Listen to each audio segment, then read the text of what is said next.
есть тебе домой.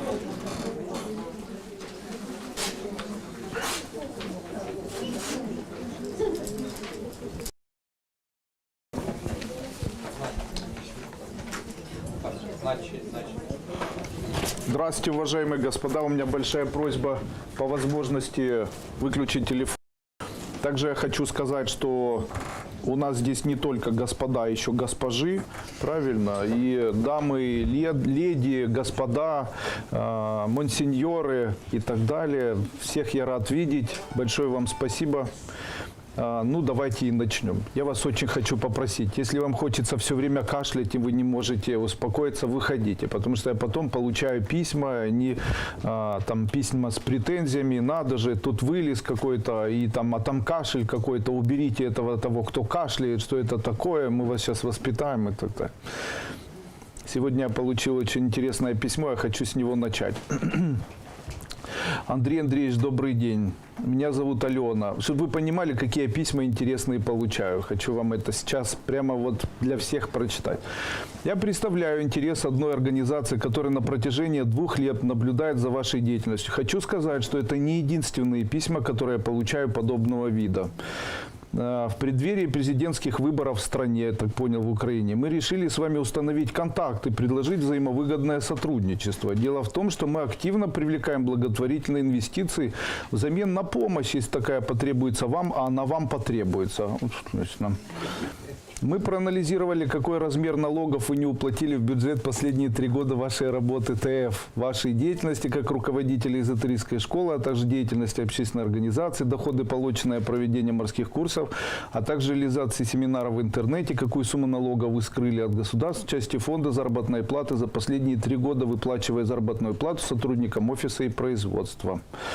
Мы предлагаем вам внести благотворительный взнос в размере 1 биткоина. Где я ему биткоин возьму? На развитие демократии в Украине, стране, стране, которая дает вам лично и вашей семье возможность зарабатывать немалые деньги. В любом случае, если у вас возникнут проблемы с любыми контролирующими органами, вы имеете полное право обратиться к нам за помощью. Также мы гарантируем, что вы продолжите работать и так далее.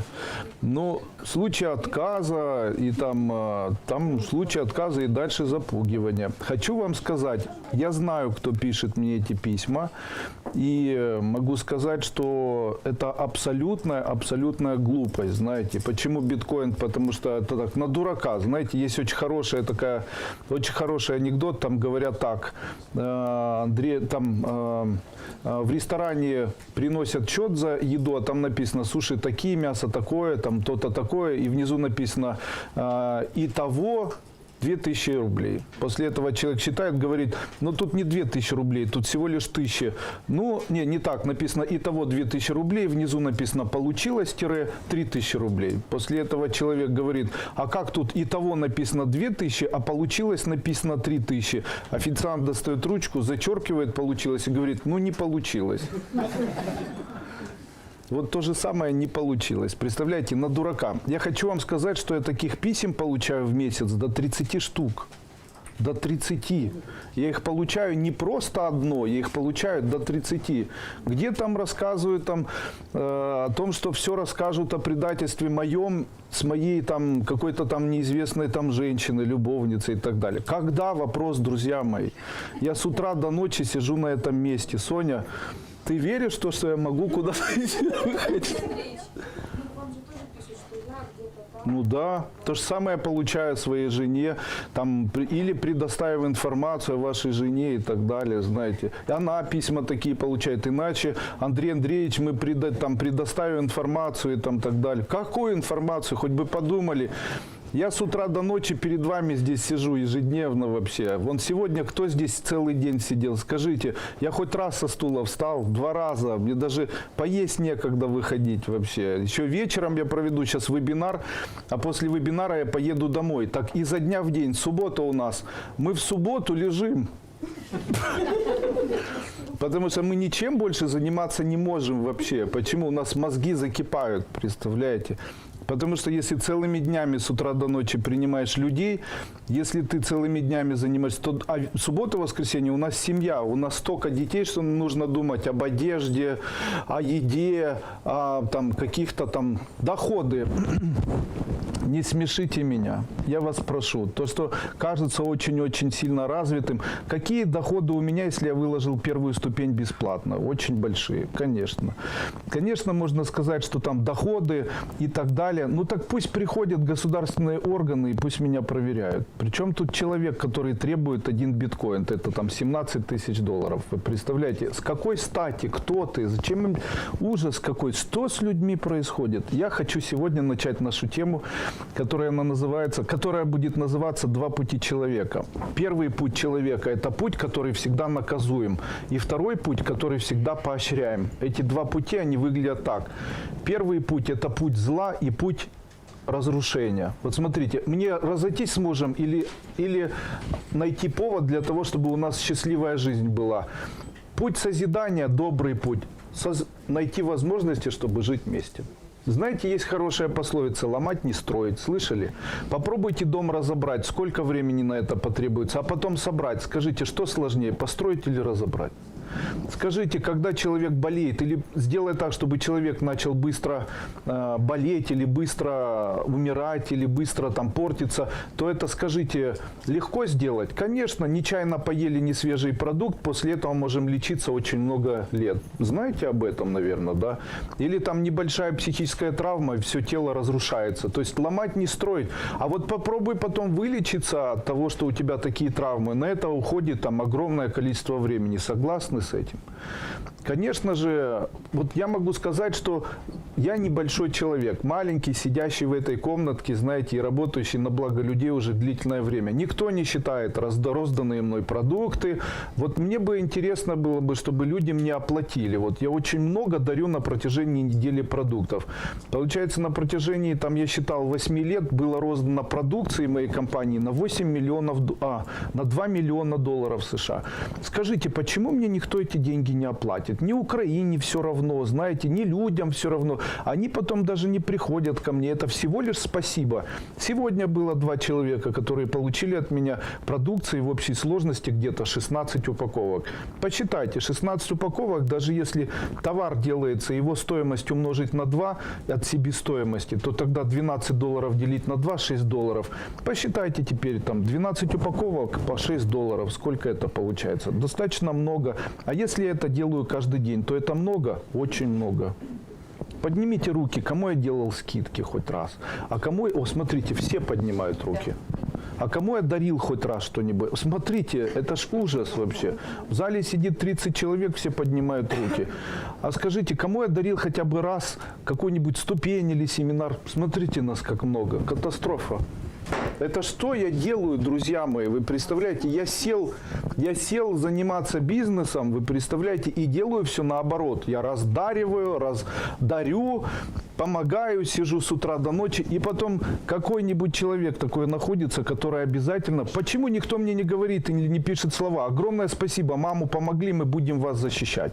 А огромное спасибо, вы помогли мне, моей семье, там, мы готовы там, для вас что-то сделать. Что с этим миром? В этом особенность тех людей, которые идут по системе зла. То есть это люди, которые выбирают для себя сегмент разрушения. Они делают это принципиально. То есть они хотят разрушать, им нравится разрушение. Что такое разрушать? Разрушать – это оскорблять, хулить. Слышали такие слова? Скритиковать, обвинять, злиться, ненавидеть и так далее. Вот это путь, он не духовный, он бездуховный. Другой путь – это путь поддерживания, созидания, строительства. Вот смотрите, ранить легче, чем полечить. Правильно. Поддержать сложнее. Но путь духовный, он тяжелый, он не бывает легким. Вы понимаете, назвавшись один раз учителем духовной эзотерической школы, я подразумеваю, что я должен быть представителем высокодуховного пути, который подразумевает созидание, который подразумевает помощь и поддержку. Это стоит на первом месте, вы представляете? И, естественно, ни критика, ни обвинение, ни уничтожение человека. Там, что думаете, сложно было бы найти сейчас этого человека. Щелчок пальца сейчас, за 30 часов его бы в багажнике привезли. Просто я не политик украинский, понимаете, и в политику не иду. Могу даже объяснить, почему. Я не люблю гомосексуализм, понимаете, он мне не нравится. Поэтому я в политику никогда не пойду, знаете, мне не нравится. Я считаю, что мир, который связан с гомосексуализмом, бандитизмом, это целиком исключительно гомосексуальный мир. Доказательства. Слышали о том, что на зонах опускают и так далее? А почему так происходит? Разве гомосексуализм может быть однополым? Значит, те люди, которые опускают, они кто? Гомосексуалисты. Тогда этот путь, он какой? С предпосылками к гомосексуализму. Конечно, когда гомосексуалисты пришли к власти, то эти гомосексуалисты ведут себя как гомосексуалисты. А я, будучи настоящим мужчиной, на 100% чувствующий себя мужчиной, не могу быть гомосексуалистом, поэтому я никогда туда не попаду. И не захочу этого никогда сделать. Кто со мной не согласен? Будучи мужчиной, я бы не лесбийские, гомосексуальные какие-то проводил эти манифестации, сейчас улыбаюсь, когда это говорю, а поставил бы кондиционеры в детских отделениях больниц, в педиатрии. Почему никто не говорит, что я кондиционеры ставлю по Украине или там в каких-то детских поликлиниках, там, где женщины приходят для того, чтобы им делали УЗИ? А ведь жарко. Ведь жарко. Вы сейчас придете в женскую консультацию, а там висит кондиционер. Кто его поставил? Государство же не дает. И никто не скажет, что это дуйкашка, какашка там наваял. Почему я это делаю и за счет чего? Я это за счет чего делаю? Мне на самом деле не важно мелкие интересы людей. Мне важно то, что я делаю, а я делаю только благо. В своей жизни я занимаю духовный путь человека, который двигается по пути созидания. Я созидаю, я создаю желание у людей иметь веру, которую у них почему-то забрали. Верили в счастливое будущее коммунистическое, забрали. Теперь счастливая демократическая идеологии никакой не дали. В религии идеологии нет никакой веры, иначе верь, а сейчас ты живешь плохо, зато верь, потом ты будешь жить хорошо после того, когда ты переродишься. А сейчас не важно, это твой духовный путь. Нечестно получается это все. Естественно, когда я начал говорить о том, что духовность все-таки существует, а по моему мнению, духовность это является принцип доброты человеческой, доброты и проявления добродетели. Я вообще считаю, что доброта является элементом человеческого отличия от животного мира. Вы представляете, смотрите, животные, они недобрые. Животные недобрые. Животное, собачка выскочила, если она голодная и показала, что она боится остальных собак, они ее загрызут. Вы видели это? Курочки заклевывают, курочек, уточки, уточек. Чем отличаются люди? Животные голодные. Им дашь мясо, они наелись, и они счастливы. А человеку этого недостаточно.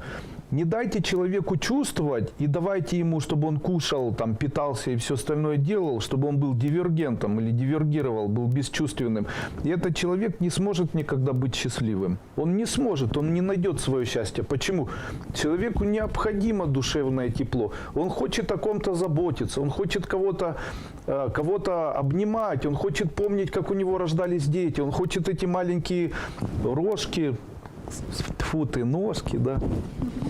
Это они вырастут, потом будут рожки, да. Он хочет маленькие ножки, маленькие губки, он хочет о ком-то заботиться и так далее. Он хочет кого-то тискать, он хочет, чтобы его любили, чтобы его кто-то помнил, чтобы... Иначе мы стали бы животным миром. Тогда родители все не дают ничего, свободны.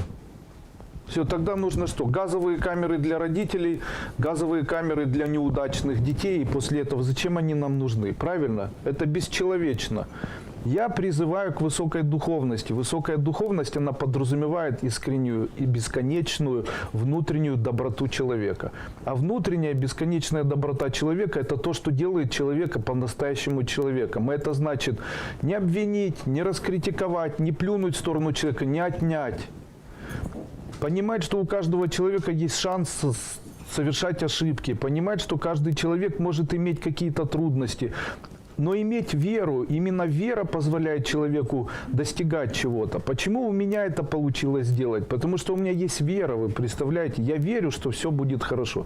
Здесь сидят люди, я с ними раньше разговаривал, и они приходили ко мне без веры. Они говорили, очень плохо, ничего мне не поможет. И я, сидя на этом месте, говорил, верь, все будет хорошо. Говорил, скоро все будет, скоро все получится. Какие люди вставали с верой? Вставали те люди, у которых они не верили в Иисуса Христа. Они не верили в Бога и в Евангелие, не верили там, в Гавриила, Матвея, Михаила и там, во что-либо еще. Они включали просто веру, обычную веру в ни во что. Они говорили, я верю, что скоро будет все хорошо. И у них это все хорошо вдруг в жизни появлялось. И кто им помог?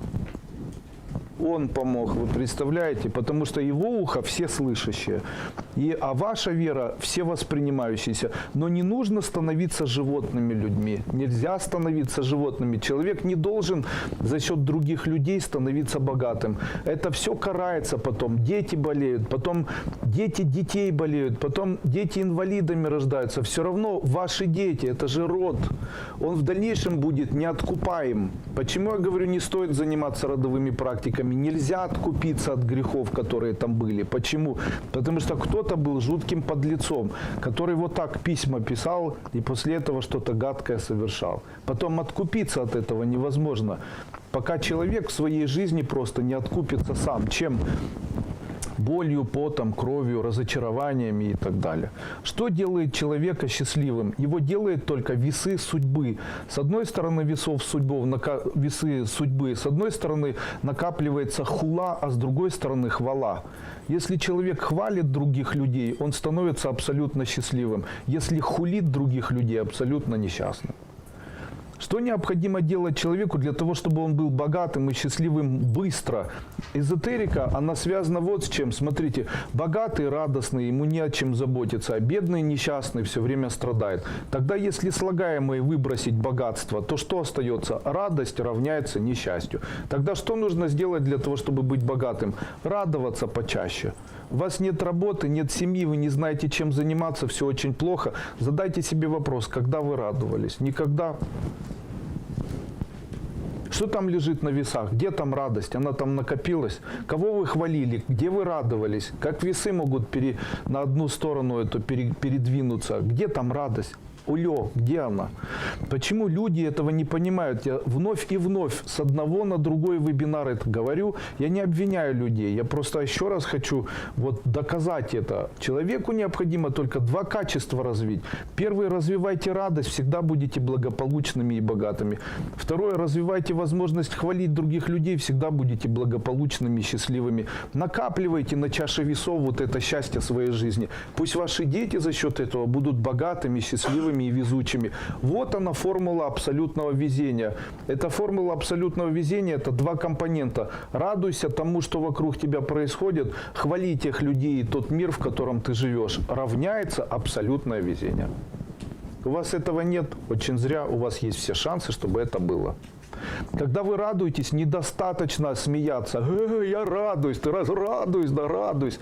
Не надо, когда радуюсь, даже по лицу незаметно. Это радость, это тот момент, который у меня появлялся, когда я детей своих обнимал. Но в этот момент я мог не улыбаться, их просто обнимал. Но радость сердечная в моем сердце, она присутствует. Нужно себя научить, чтобы эта радость сердечная была. Люди говорят, Андрей Андреевич, куда мне переехать? Где мы жить? Где мне жить? Что мне делать? Расскажите мне, пожалуйста. Никуда не переезжать, нигде не быть. Бесполезно, где ты будешь жить и с кем ты будешь жить, если в сердце твоем радости никакой нет. Это бессмыслица вообще. Все равно, что ты делаешь, нет радости, конец, ничего не будет. Таким образом, нет радости, нет жизни. Почему? Никто не хочет жить с безрадостным человеком. Никто не хочет жить с человеком, который все время постный, кислый.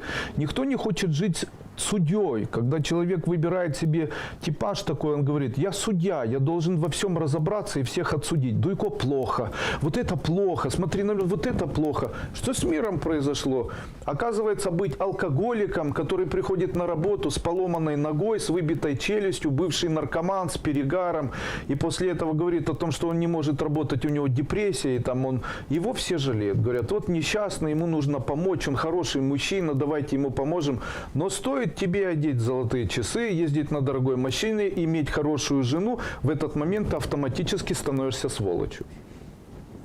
Но почему никто не говорит о том, что есть три типа людей? Есть люди, которые склонны к тому, чтобы искать возможность расслабляться и отдыхать, а есть люди, которые склонны к тому, чтобы все время работать. Слышали о таких типажах? Вот я когда-то встречался с человеком, он говорит: Андрей Андреевич, а в пятницу мы расслаблялись, ездили туда, а во вторник мы вот так оттягивались, а там в субботу-воскресенье на рыбалку ездили. А вы как расслабляетесь? Я ему говорю: я так работаю, что я не напрягаюсь вообще для того, чтобы так расслабляться. Я говорю: а как же вы работаете, что вам столько отдыха нужно? Это что вы такое делаете? Там мешки с кукурузой разгружаете или что? Он говорит: ну нет, вы что, серьезно никак не расслабляетесь? Никак. Никак не расслабляюсь. Мне это не нужно. Я не понимаю, как это можно расслабляться именно так. Я расслабляюсь так. Я прихожу домой, обнимаю свою жену, сажу ее на коленки, смотрю с ней телевизор. После этого обнимаю своих детей, прыгаем. Мы иногда в воскресенье включаем музыку диско и танцуем всей семьей. Танцуем всей семьей, представляете? Там Бонни М какой-нибудь включаем, скачем. Или там песню у нас сейчас Роза научилась танцевать. Она прижимает плечо и танцует как-то так необычно. Вот мы ей хлопаем, включаем музыку какую-то там. И после этого все смотрим, как Роза танцует. Вот я так расслабляюсь. Это мое жизненное расслабление. После этого оно здоровое. Ну, естественно, глядя на мою красивую жену, можно определить, является ли она сексуально озабоченной женщиной или не является. Конечно, раз у меня глаза счастливые, значит, она сексуально озабочена. Конечно, я все время говорю: Соня, если у нас, знаете, сколько всего было? И там писали, там угрожали, знаете, там наобум просто, там каких только угроз не было. И все узнают, какую подноготную. Мы даже смеялись, вот выходим куда-то, я говорю: Соня, мне в банк нужно сходить. Она мне говорит: Андрей Андреевич, ты куда? В банк? Я говорю: да. Потом я прихожу, говорит мне: что, все, изменял? Я говорю: да. Давай посчитаем. В банке я был 40 минут. То есть это какая должна быть у меня любовница, знаете, чтобы она где меня ожидала? Как это должно произойти? Быстро я подбежал к какому-то подъезду, открыл после этого, куда-то поднялся. Ужас, это стыдно даже мне и моей жене, вы представляете? Но, естественно, она такого мне не говорит, это придуманная история. Я очень обожаю свою жену, могу сказать, что это вообще полный бред вообще. Я когда это все читаю, говорю: кто эти люди? Вот если бы они просто мне набрали и сказали: Андрей Андреевич, дайте нам, пожалуйста, 1000 рублей. Я бы даже и сказали, там, ребенок болеет, я бы, скорее всего, дал. А так, когда вот так это выглядит, это так ужасно, гадко, и это бесчестно совершенно, бесчестно. Да, можно... Андрей Андреевич, сама провела раскрещивание, стала так хорошо спать, стала радоваться в жизни, а муж как с ума сошел. Ворчит с утра до вечера, все ему плохо, стал выпивать пиво, больше не работает. Как изменить все? Мир раскручивается вокруг одного человека. Дело в том, что ваш мир раскручивается вокруг одного человека, и тот рецепт, который я вам дал, он создаст новый мир. Не осуждайте. Вот вы сейчас стал больше пить. Неправильно. Молодец, что стал больше пить. Молодец, ура, наконец-то стал больше. Молодец, ты сегодня выпил, чем вчера выпил, ура.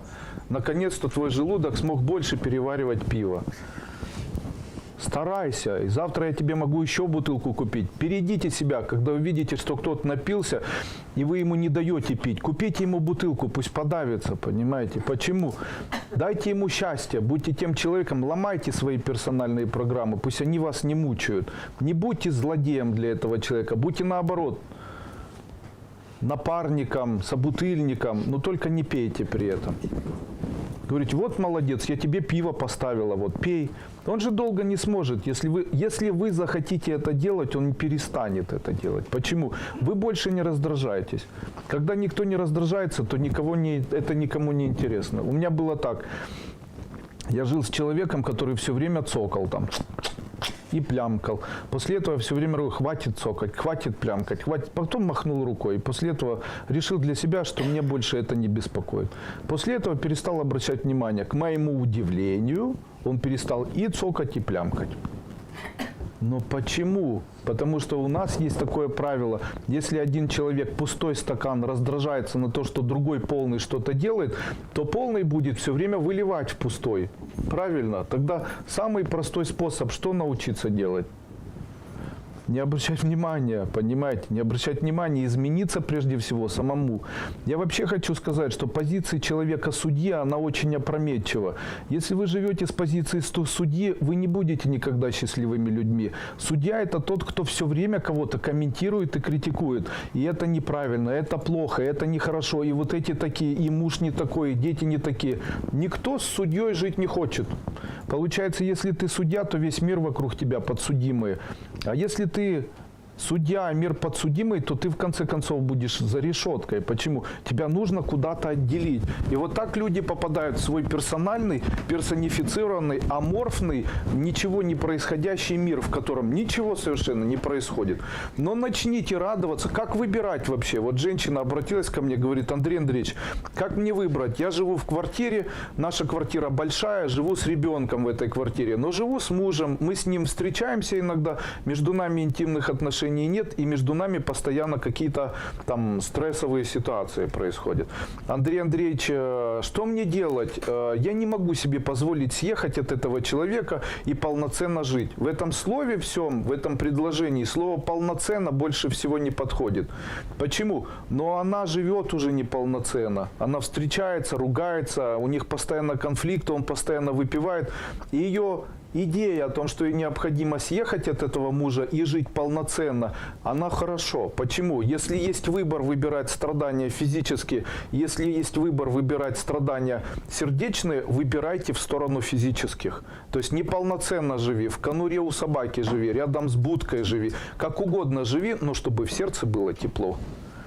Нужно выбирать там, где в сердце тепло. Если хоть чуть-чуть теплится еще что-то, если хоть чуть-чуть тепло, то нужно это спасать и нужно это сохранять. Я все время говорю всем женщинам, они приходят ко мне, одни и те же вопросы, обычно они звучат так: Андрей Андреевич, мне жить с мужем или уходить? Я обычно говорю: сколько детей? 2. Есть совместное имущество? Есть. А как вы давно жили с ним? Там 8 лет прожили. Ну, что тебе надо еще? Ну и живи с ним. Мне надоело. Ну почему ж надоело? 8 лет не надоело, это надоело. И после этого, а что же делать, Андрей Андреевич? Вот это уже твое дело. Какое? Созидай, хвали этого человека. И это сделал, молодец. И какой-то, полежи, мой зайчик, молодец, и вот это сделал. После этого он же уйдет так к другой женщине. Нет. Если вы будете хвалить, не уйдет. Почему? Уши – это эрогенная зона мужчин. Все, хвалите мужчин, это их эрогенная зона. Хвалите мужчин, все остальное возбуждается. Почему у мужчин ничего не возбуждается? Эрогенные зоны не задействованы на протяжении дня, возбуждения не происходит. Все, днем не хвалите, ночью эрогенные зоны не работают, конец. После этого, если ругаете, конец эрогенным зонам вообще, они отключаются вместе со всем остальным. После жестоко, зато честно. Когда делали исследования и писали о том, что женщины, их эрогенные зоны уши, чепуха это мужские эрогенные зоны уши. Причем их облизывать точно не нужно, знаете, чтобы язык не поцарапать. Вам можно просто этому мужчине говорить хвалу какую. Помните, что жизнь наша устроена по принципу выращивания или взращивания добродетели, получения радости, обретения счастья путем увеличивания своей внутренней добродетели. А добродетель – это не пустое слово, это значит быть добрым. Это быть добрым. Вы к ребенку своему добры. Добры, будьте ко всему добры, будьте к злу добры, будьте к неуспехам добры, будьте к себе добры, становитесь людьми высокодуховными. Тогда этот мир изменится в сторону добра. Вы представляете? У меня была такая история, женщина обратилась и говорит: Андрей Андреевич, сейчас живу в городе, не могу найти работу, ничего в жизни не получается, пробую там в интернете как-то, но становится еще хуже, все, я буду уехать сейчас к маме, что мне делать? Тогда я ей сказал следующие слова: если вы хотите быстро найти реализацию свою, если вы хотите найти возможности яркие, то тогда начните ходить по улице и радоваться. Она говорит: чем радоваться? Все плохо. Меня же, вы что, не услышали? Меня выгоняют. Я говорю: путь единственный. Другого пути не может быть. Это единственный путь. Вы представляете? Если нет добра, переходишь к пути страдания. Помните, действие равняется противодействию. Или ты с радостью живешь, или ты живешь безрадостно. Если безрадостно, то бедно. Вот и все. Вы представляете, вся идея, она на этом заканчивается. Можно заканчивать этот семинар. Вообще я могу сказать, что из этого много всего есть. Конечно же, человек говорит, я не хочу сам измениться, но я хочу поменять их. Обычно человек говорит, он сволочь, он мне не приносит, как же мне это все убрать? Прекрати произносить он сволочь, он не приносит. Так он же сволочь не приносит. Ну так вот прекрати это говорить. Андрей Андреевич, ну пусть он изменится, он везде ругается, он везде... А ты прекрати ему говорить, что он везде ругается и что он должен измениться. Но это же он тогда ничего не сможет понять. Итак, мужчина в 40 лет, имеющий 2 высших образования, туп настолько, что ему нужно много раз повторить. Да? Это что это вдруг произошло с человеком? То есть он может услышать только вас, если вы ему... Это знаете, как котик, ему тыкаешь носиком, он понимает. Да? Это такой же мужчина с высшим образованием, ему тыкать нужно, чтобы он понял. Понимает с щелчка, давно все понимает. Это уже дальше прошло все. Знаете, это как... Когда-то мне одна женщина, у меня там очень хорошее образование есть, оно связано с математикой. И когда-то одна женщина, сидя со мной в электричке, начала объяснять мне, что такое математический анализ. Причем так бездарно, я даже не мог сдержать улыбки. Я просто улыбался, и она рассказывала о том, что она занимается профессиональной наукой, она математик, занимается математическим анализом. Причем говорила абсолютные глупости, знаете, я сидел, просто улыбался. А потом, когда меня спросила, а вы чем занимаетесь? Я говорю, я сантехник. Я говорю, хотите расскажу? Вот забивается, говорю. Она говорит, ну это неинтересно. Я говорю, очень напрасно. Смотрите, забивается люк, я одеваю маску и противогаз, и ныряю, плыву, значит, вот так. И там в том месте, где запор, головой пробиваю. После этого выплываю, очищаюсь, и люди хлопают мне, потому что я спасаю человечество. У нее была минута молчания, она говорит, не, ну не может быть. Я говорю, зря. Как по моему мнению, все работы хороши. Я спасаю человечество. Кто-то какает, где-то забивается. Знаете, у всех же разные толщины какашек. Конечно, где забивается более, вот туда и нужно отправлять проверку налоговую, знаете.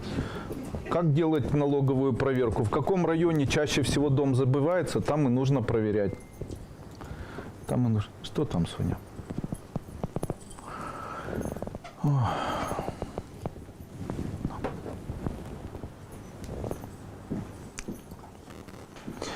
Очень рада вам, но некоторые люди, от которых такого не ожидала, ведут себя очень подло. И главное, чем добрее я отношусь и так далее, тем лучше. Я хочу вас разочаровать.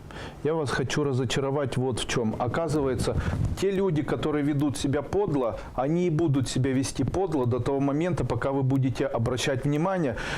Подло относится к тем, кто ищет возможности привлечь в свою жизнь чернь. А чернь – это осуждение, это ненависть, это желание ругаться, это желание все время искать подлость какую-то. Вы знаете, это как 2 магнитика, они прилепляются. Так человек, который... Вот смотрите, если я обмазан чем-то, то ко мне садятся, если медом пчелы, а если не медом мухи. И получается, вы всего лишь делаете для себя то, что вы обмазываетесь чем-то. Вот человек начинает критиковать, злиться, он все время занимает позицию осуждения других людей. Он намазывается чем-то, что в его жизни появляются подлые люди. А если человек хвалит или хвалит, радуется от того места, где он живет, радуется от тех событий, которые происходят, то в его жизни попадаются только пчелы. Понятно? Это такая особенность. Мы сами эти процессы создаем. Вы представляете, вот вам и основа, собственно, магии, которая присутствует или происходит на Земле. Конечно же, в большинстве своем, когда люди ко мне приходят, они говорят, Андрей Андреевич, как мне выпутаться, как мне выпутаться? Я обычно хотел бы сказать, нужно быть добрее, нужно быть добрее, нужно быть добрее, нужно быть добрее. Человек говорит, а как же мне там замуж выйти? Будь добрым, видь на то, что смотри вокруг, пусть тебе это в жизни радость приносит. Мужчина, радость, радость. Но все же мужчины плохие. Какая же это радость? Вот оно, где собака порылась, понимаете? Как говорил Никита Сергеевич, Михаил Сергеевич Горбачев, да? Вот где собака порылась. Потому Потому что выборочно эти мужчины какашки, а этот нормальный. Тогда все остальные какашки, их большинство. Тогда кто же захочет с тобой жить, если ты чувствуешь уже одновременно, что любой мужчина может быть для тебя в тенденции какашек? Тогда кто же захочет? Я еще одного особенного, не какашку, еще одного особенного. Тогда нужно восхищаться всеми остальными какашками, чтобы этот один особенный появился. Почему? Это мужчины, это одно слагаемое.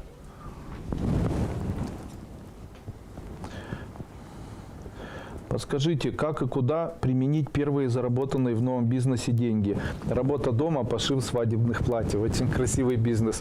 Обязательно возьмите доллар, первый вами заработанный, или купите доллар и прицепите его на стену, чтобы это было вашим персональным символом вашего процветания. Вообще я вам могу сказать, что если вам повезло и у вас есть первый, допустим, первый выпавший зуб, допустим, да.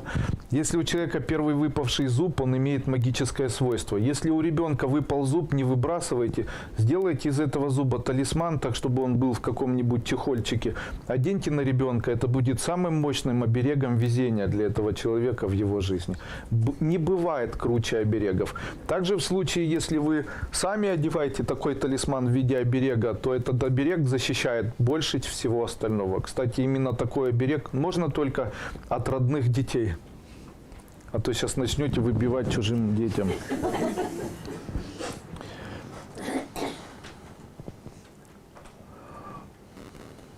Дорогие друзья, наш сегодняшний вебинар пятничный, он посвящен исключительно эзотерике. Ни на один вопрос, даже если вы их будете писать, связанные со здоровьем, я не отвечу, к сожалению. Для этого есть время проведения вторник вебинаров. То есть во вторник, если вы будете писать вопросы, я на них отвечу. Мне тоже жаль, я тоже хочу вас полечить, но сегодняшний вебинар относится к совершенно другой теме. Пишите мне все связанное со здоровьем только в личных сообщениях, можете в комментариях, я отвечаю. На канале 100 тысяч подписчиков и добрый волшебник, который скоро выложит вторую ступень. Правда? Неправда. Я добрый настолько, чтобы подарить эту ступень, но вы понимаете, нельзя без конца давать миру что-то. Нужно от мира что-то получать. Пусть мне мир тоже что-то дает. Понимаете, мне мир тоже должен что-то дать. Почему я должен это создавать для мира и отдавать это все время бесплатно? Пусть мир платит свою плату. 100 тысяч подписчиков, вот мне мир платит. Если будет, допустим, пусть будет у меня там, вот я обещаю, пусть будет у меня 200 тысяч подписчиков, пусть хоть одно видео у меня будет так, чтобы был 1 миллион просмотров, я обещаю первую, вторую и третью ступень выложить бесплатно. Сейчас есть видео, у которых 450 тысяч просмотров. Пусть будет 1 миллион просмотров, я выложу все 3 ступени, мне совершенно не жалко. Мой сын придумал свое дело с недвижимостью. Могу ли я дать ему денег? Если да, то как это сделать? Не во вред. Не давайте ему денег. Его идея с недвижимостью пусть реализовывается с его собственных денег. Почему? У бизнеса есть определенная последовательность. Сначала чуть-чуть, потом немножко больше, а потом много. Если дать много, то обязательно будет в просак идти. Почему? Объяснение это вот такое. Каждый ребенок, когда начинает ходить, он непременно падает. Вы согласны с этим? Каждый ребенок, который начинает ходить, каждый мужчина, который начинает, и женщина, которые начинают заниматься предпринимательской деятельностью, обязательно немножечко ошибаются. Скажите, поднимите руки, кто начал бизнес и никогда не ошибся. И так прям ровно все получилось. Поднимите руки, у кого такое было? Видите, никого. А поднимите, кто начал и не получилось больше 3 раз. Я 2 руки, я, наверное, раз 6 пробовал, у меня ничего не получалось. Я еще и ноги подниму, если считается. И знаете, какого только не было. Вот можно книгу написать, и ресторанный бизнес, и от выращивания грибов до продажи мяса. Знаете, какого только бизнеса не было. И изготовление там чего хотите. Просто какое-то время затянуло меня возможность ведения бизнеса в виде производства. Мне нравится производить. Мне нравится производить. Я понимаю, что, будучи бизнесменом, мне несложно купить в Китае, привезти в Украину и продать это, сделав это в виде маркетинговой программы. Но есть минус, мне нравится производить. Мне действительно нравится что-то делать так, чтобы кто-то производил. Конечно же, это утопия, кто-то скажет. Конечно, это единственная возможность сделать так, чтобы это было качественно. И после этого не стыдно за то, что ты это сделал. Потому что так покупаешь чужое. Обращение внимания на зло. Я очень часто говорю об этом. Человек должен тотально игнорировать зло. Тотально. Учитесь тотально игнорировать. Вот смотрите, мне человек написал эту гадость. Я не кручу это. Я его тут же удалил, телефон заблокировал, и все. Это уже не часть моей жизни. Я не буду сегодня проводить обряды, чтобы он там повесился где-то, или там, чтобы у него в жизни не было счастья. Знаете, это не по желанию, я не буду такого делать. Но дело в том, что я его просто игнорирую, и он меня больше не беспокоит. Я о нем не вспомню ни завтра, ни послезавтра, ни еще когда-либо. Совершенно. Почему? Я тотально игнорирую зло в любом его проявлении. Кто-то злится, я не обращаю внимания. Кто-то орет, я не обращаю внимания. Кто-то нервничает, я не обращаю внимания. Я тотально игнорирую зло. Это мой девиз жизни. Тотальное игнорирование зла. Мой девиз, который у меня уже почти 10 лет, наверное, уже 10 лет, он лежит на моем канале ВКонтакте, который блокирует постоянно тоже по непонятным причинам кто-то. Там написано «счастье, счастье, радость, радость». Почему я это говорю? Дело в том, что человек, который хочет счастья, он должен найти возможность увеличивать радость. Это умножение. Вот это мой рецепт тотального счастья человеческого. Если сначала человек должен обратить внимание на то, что он радостен от чего-то. Ищите какую-то радость. Ее смешав с чувствами, которые в середине вашей груди находятся. Какими чувствами? Вспомните, как вы чувствовали тот момент, когда у вас дети рождались. Вспомните, как от чего-то вам было хорошо в сердце. Вот от чего-то хоть было хорошо. Найдите это. После этого находите, от чего вы испытываете радость, соединяйте с этим чувством, и вы будете дальше счастливым человеком. Конец. Таким образом, увеличенная радость увеличивает счастье. Все. Это путь, в котором нет действия и противодействия. Действие радости создает противодействие в виде счастья. Все. Вы представляете? Это абсолютная молодость, это абсолютное счастье, это абсолютная радость, это абсолютное везение, это абсолютный доход, это абсолютное всегда, везде и во всем. Вы представляете, это все возможно. Вот он рецепт. Конечно же, завтра мне кто-то начнет писать: Андрей Андреевич, дайте рецепт везения, чтобы я выиграл в лотерею. Пожалуйста, это рецепт везения. Возьми в тигле своей души свои чувства, которые хорошие, смешай это с проявлением внешней радости, свари это в тигле, и то, что у тебя получится, будет называться твоим абсолютным везением. Это и есть раствор везения. Вот как мне выиграть? Вот. Начинайте. Когда вы начнете это соединять, то вам не выигрывать нужно. Вы придумаете, как лотерею сделать, понимаете? Потому что идеи формируются совсем по-другому. Моей дочери одни проблемы. Она очень нервная. Что делать? Великолепный. Прохожу подарочную первую ступень. Могу ли я пройти посвящение? Конечно, сегодня я дам. Спасибо за все, как хорошо, что вы есть. Скажите, если в семье я одна раскрестилась, а сын и муж крещеным, что мне делать? Что с вами? Вы что с вами вообще? Забудьте вообще. Крещеные, не крещеные, это зачем? Раскрестились, покрестились. При чем тут ваши дети, при чем тут ваш муж? Не забирайте у людей веру. Кто верит в Магомета, кто в Аллаха, кто в Иисуса, кто ни в кого не верит, даже в черта назло всем, да, там, и так далее. Естественно, хорошую религию придумали индусы, мы все слышали Высоцкого. Конечно, я вам хочу сказать, что не нужно, не лезьте со своей верой и со своими идеями к вашим близким. Я вообще вам могу сказать, занимайтесь эзотерикой незаметно. Настоящий оккультист – это тот человек, который занимается эзотерикой так, что все завидуют вокруг. Почему мне завидуют люди? И мне, если честно, все равно. И я хочу, чтобы завидовали. Почему? Потому что я для себя поставил программу, что чужая зависть для меня превращается в огромные деньги. Мне нравится, когда завидуют мне.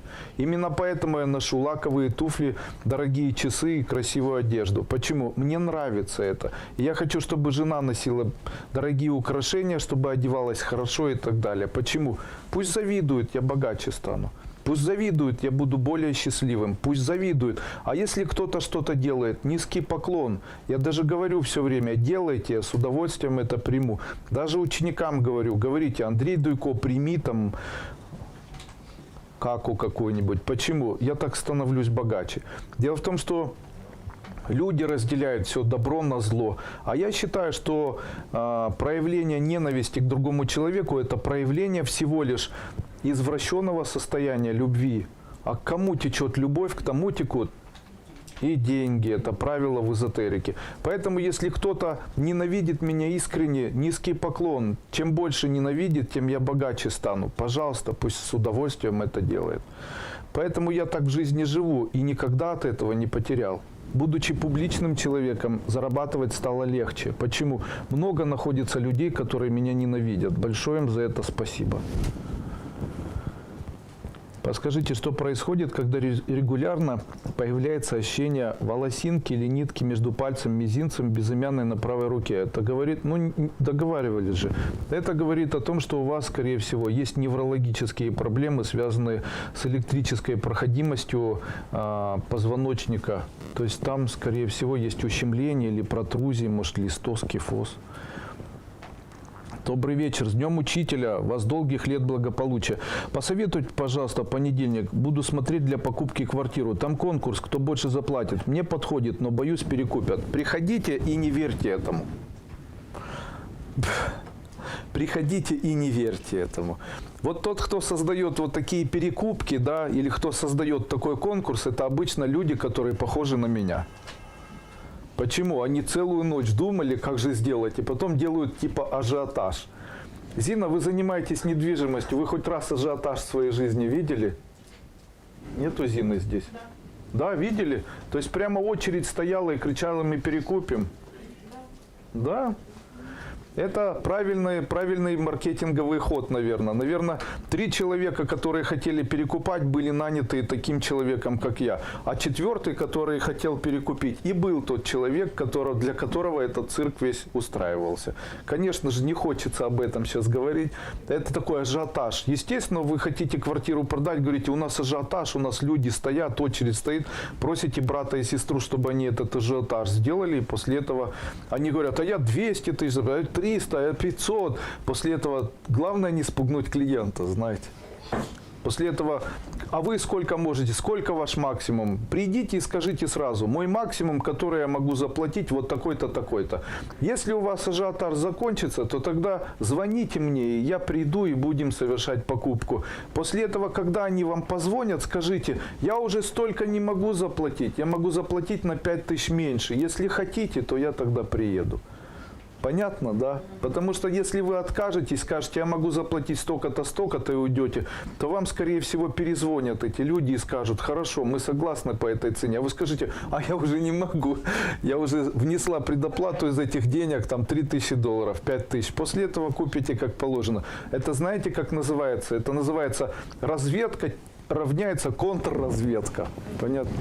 Кто такие разведчики и чем отличаются от контрразведчиков? Кто знает?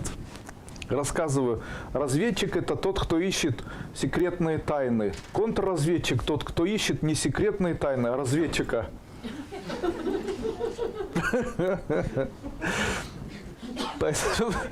Поэтому здесь нужно провести опыт контрразведки вместо разведки. Они ищут клиента, а вы клиент. После этого вы это все поняли. После этого говорите, я могу заплатить только столько. После этого ждете. Когда они вам звонят, непременно это произойдет. Вам скажут буквально слова.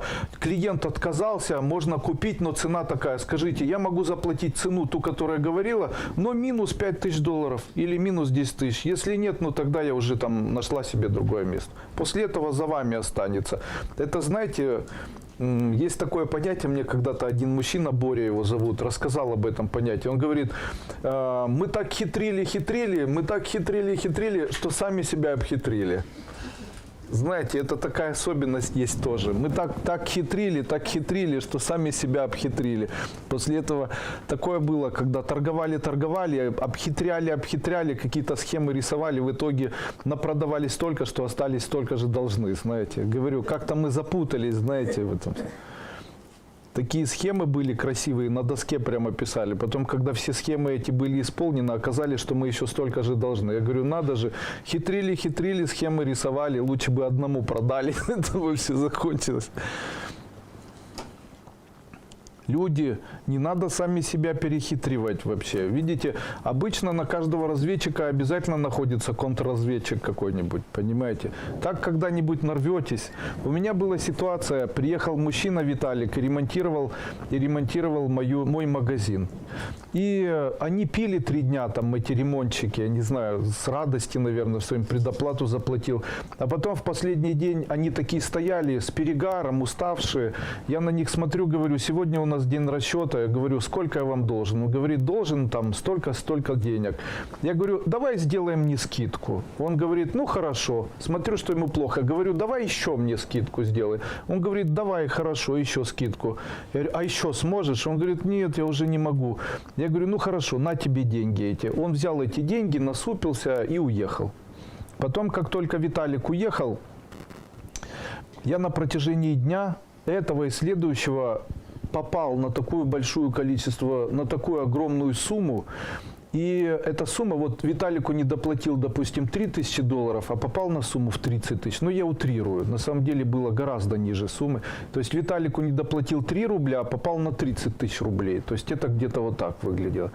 И после этого для меня это было прям четким пониманием того, что я неправильно сделал с человеком. То есть я ему должен был, мы сразу договаривались, и не нужно было его обманывать. А я, воспользовавшись тем, что этот человек был очень выпивший или уставший, или был не в себе, я этим воспользовался, его обманул.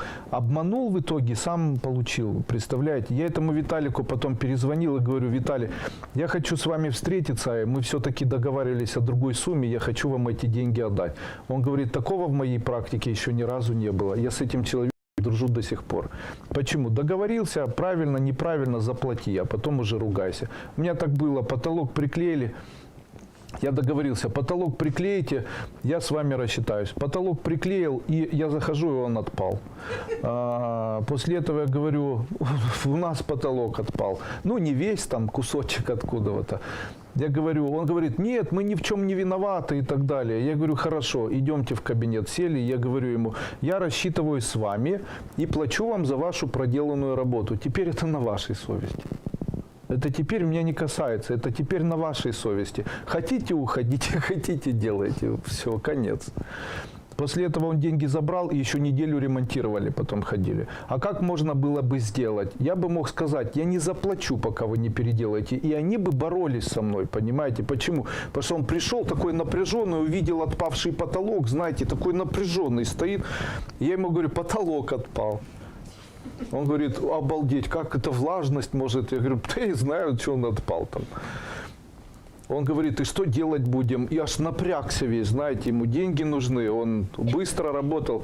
Я говорю, идем, будем рассчитываться. Он сел и думал, я не буду рассчитываться, аж напрягся, мужчина большой такой. Хорошо, что я ему заплатил, так бы он, наверное, меня побил, знаете. Я ему говорю, я рассчитываю с тобой, это полная сумма, даже дал сверху, я всегда сверху даю, чтобы потолок висел, не весь обрушился. И потом говорю, это вся сумма, я с вами рассчитался, все. Я говорю, теперь будет на вашей совести то, что он отломался там.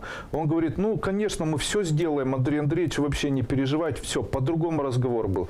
Они уехали, их неделю не было. Потом он сам перезвонил и говорит, сегодня приедет группа, они все снимут там, где что-то не так произошло, и все переделают. Сняли почти весь потолок и сделали второй раз лучше, чем было первый раз. Он был уже не вот такой раздутый, а там особенность была в том, что там балки какие-то были, эти балки неровные, и они как-то там не могли что-то сделать. А у меня какие-то требования были, я хотел, чтобы как можно выше потолок. То есть нельзя было там ни алюминий никакой прикручивать, ничего, это усложняло работу. И в итоге получилось вот как нужно, как я хотел сразу. И денег не взяли, и сделали правильно, и там ущерба не было. Когда сделали это, я говорю, давайте я с вами рассчитаюсь. Он говорит, не нужно, не нужно, мы ценим нашу марку, если нужно, еще заказывайте. Спасибо. А вот сегодня женщина пришла, говорит, мне сделали ремонт, сейчас требуют за ремонт деньги, а я не хочу с ними рассчитываться. Почему? А она мне напомнила, она мне говорит, а часть потолка упала. Я ей говорю, вы не поверите, у меня была точно такая же история.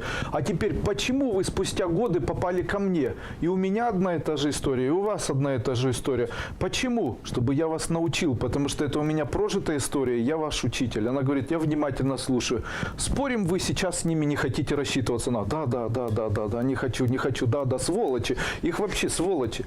Я говорю, ну вы же с ними договорились рассчитаться полностью. Да, ну так а зачем им рассчитываться, Андрей Андреевич, они ничего не выполнили. Но они же работу сделали, да. А сейчас что они говорят?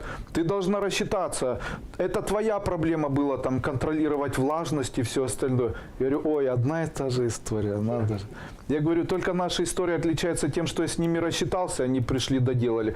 А ты и потолок у тебя поломан, и людям деньги не отдаешь, и все равно его придется ломать и менять, еще раз платить. Я говорю, только это все займет время, головная боль, и люди будут недовольны. Они тебя ненавидят, ты их ненавидишь, вы породили огромное количество ненависти. Отдай деньги, слушай. Она говорит, Андрей Андреевич, это вообще не то, о чем я думала, вообще. Я говорю, она говорит, ну вообще не то, я вообще не хотела им платить, ведь это нужно будет переделывать. Я говорю, ты сделай, как я в свое время, отдай им деньги и скажи, теперь это ваша проблема, делайте. Делайте. После этого рассчитайся и пусть доделывают. Такое же бывает. У меня так когда-то... У вас такое было? Мы сделали как вы. О, вот видите, и переделали? Да, сами без всяких. Сами без всяких там переделали. А еще одна история была. Женщина говорит, я не заплачу.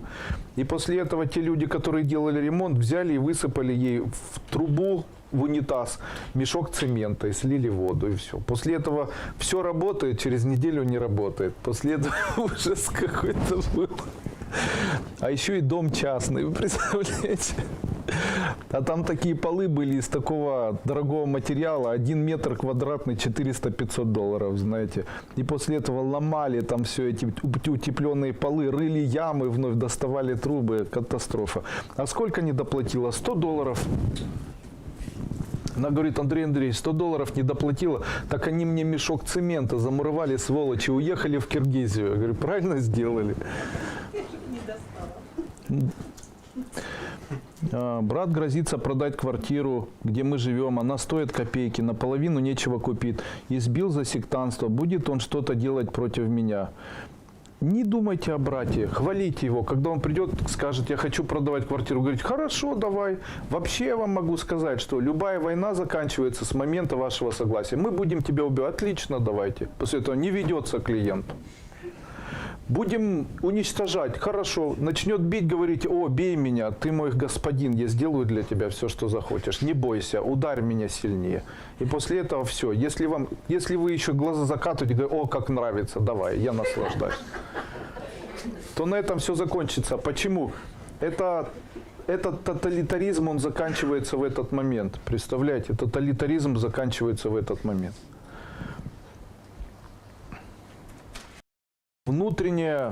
Внутри человек всегда должен быть человеком-борцом.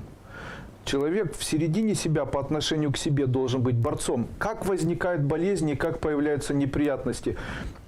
Они возникают в тот момент, когда человек ощущает слабость в чем-то. Вот смотрите, как все начиналось. Ой, кольнула нога, ой, кольнула нога, что ж поделать там, кольнула нога. На второй день, ну что, кольнула нога, ой, как болит нога. На третий день, ой, болит нога, все, конец, нога ваш враг, там появилась болезнь.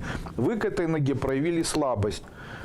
А как нужно было делать? Ой, кольнула нога, флаг ей в руки этой ноги. После этого там буду ходить и не обращать на это внимания. Вот он путь решения. Вот таким он был.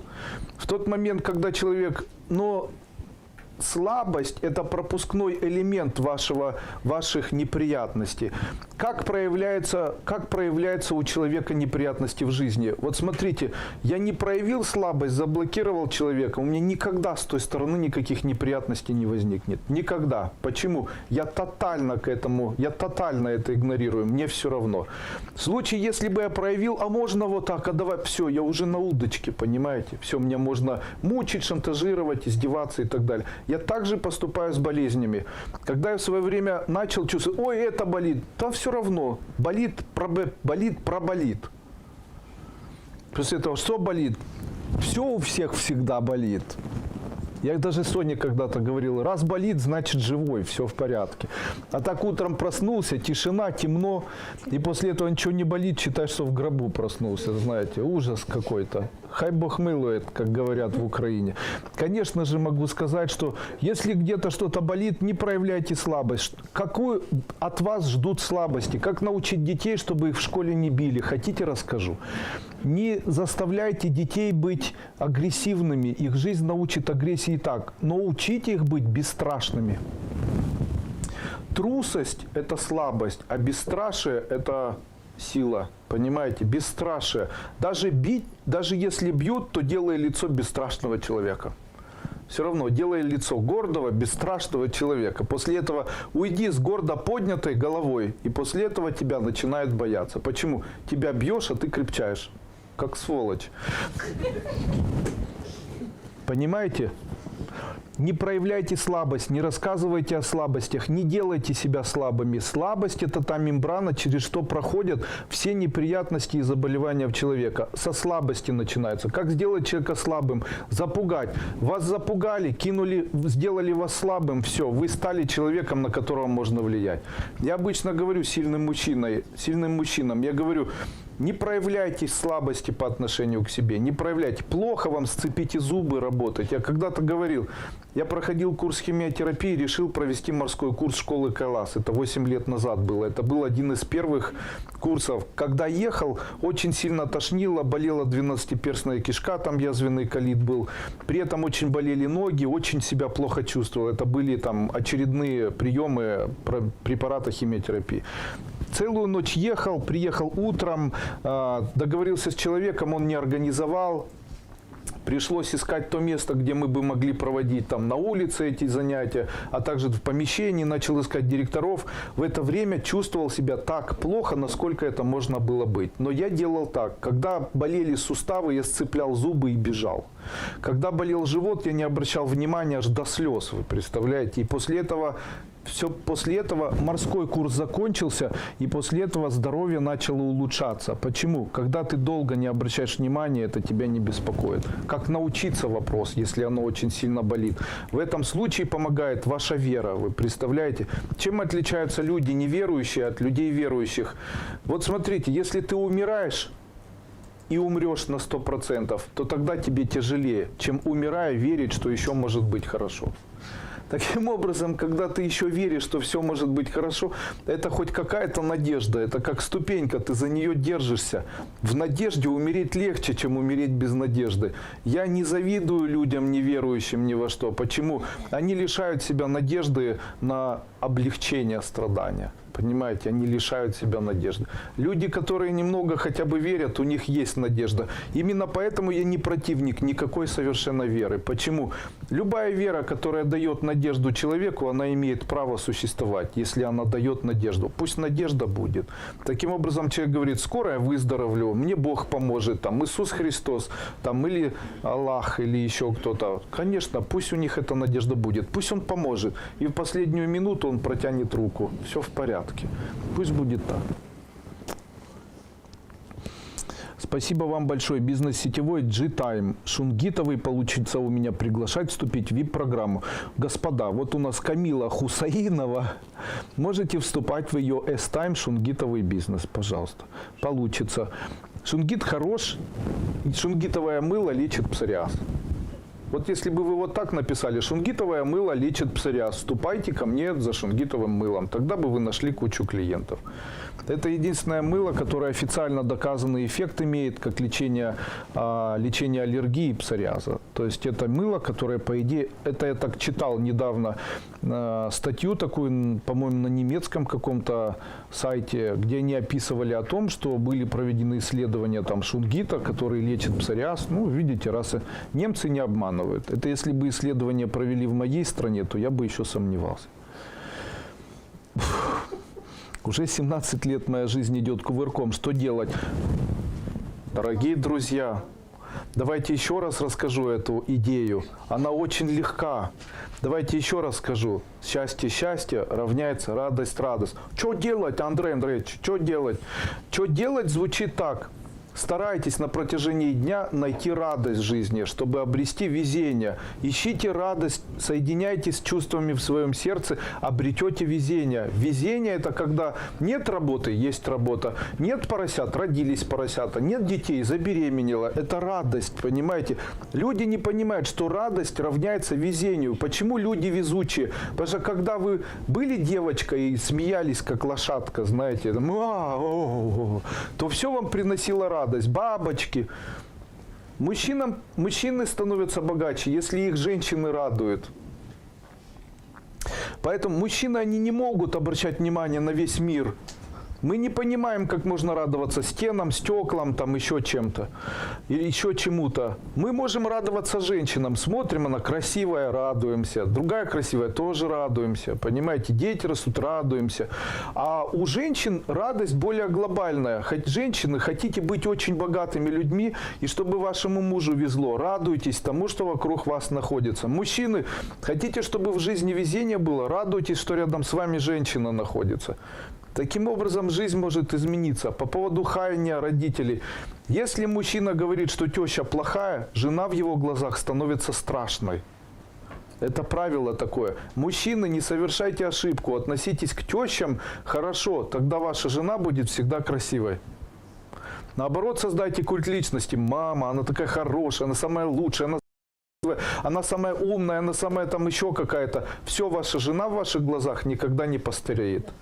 А если папу ихнего или йойного, да, а если папу жены вы начинаете крыть, почем свет стоит зря, то у жены не будет получаться иметь детей, у жены могут появляться проблемы с финансовым достатком, у жены не будет получаться иметь возможности зарабатывать деньги и так далее. Вот в чем особенность. Вы представляете, вот так все устроено.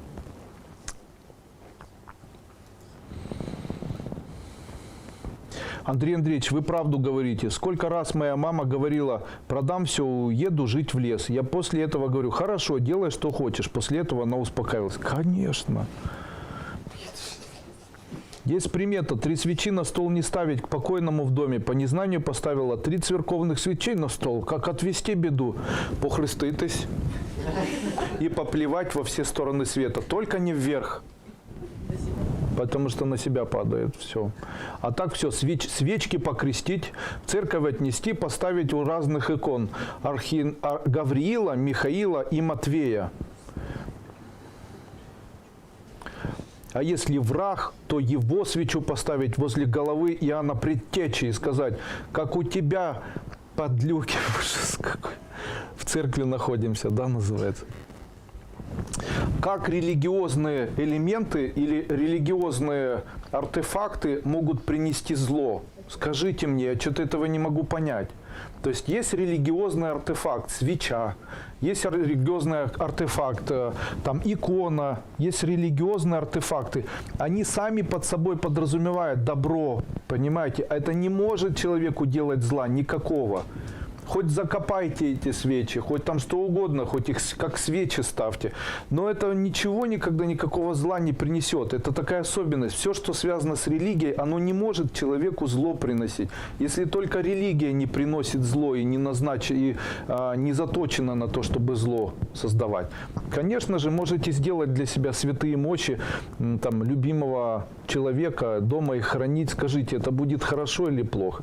Тогда, по моему мнению, молитва святым мощам или там отрубленным кусочком тела абсолютно чужого человека, этого делать ни в коем случае не стоит, так как это в дальнейшем может привести к каким-то, возможно, инфекциям, заражениям, там, порчению воздуха и так далее. А свечи, при чем тут свечи? Обычно говорят, вот я видел там бородатый такой дядя выступал в интернете и говорит, очень есть вечная борьба магов, там маги влияют, они там людей что-то забирают, они там хотят уничтожить, нужно бояться. Третий мир, рептилии, кстати, забыл сказать, я лысый, потому что рептилоид, вы понимаете, это же так и есть.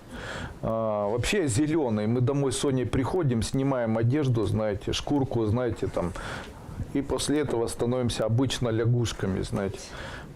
и квакаем. Конечно же, Андрей Андреевич, как вот вообще, кто эти люди? Земля уже стала плоской, знаете, мир состоит из роботов, там, знаете, ужас какой-то. Шизофрения, ее нужно лечить.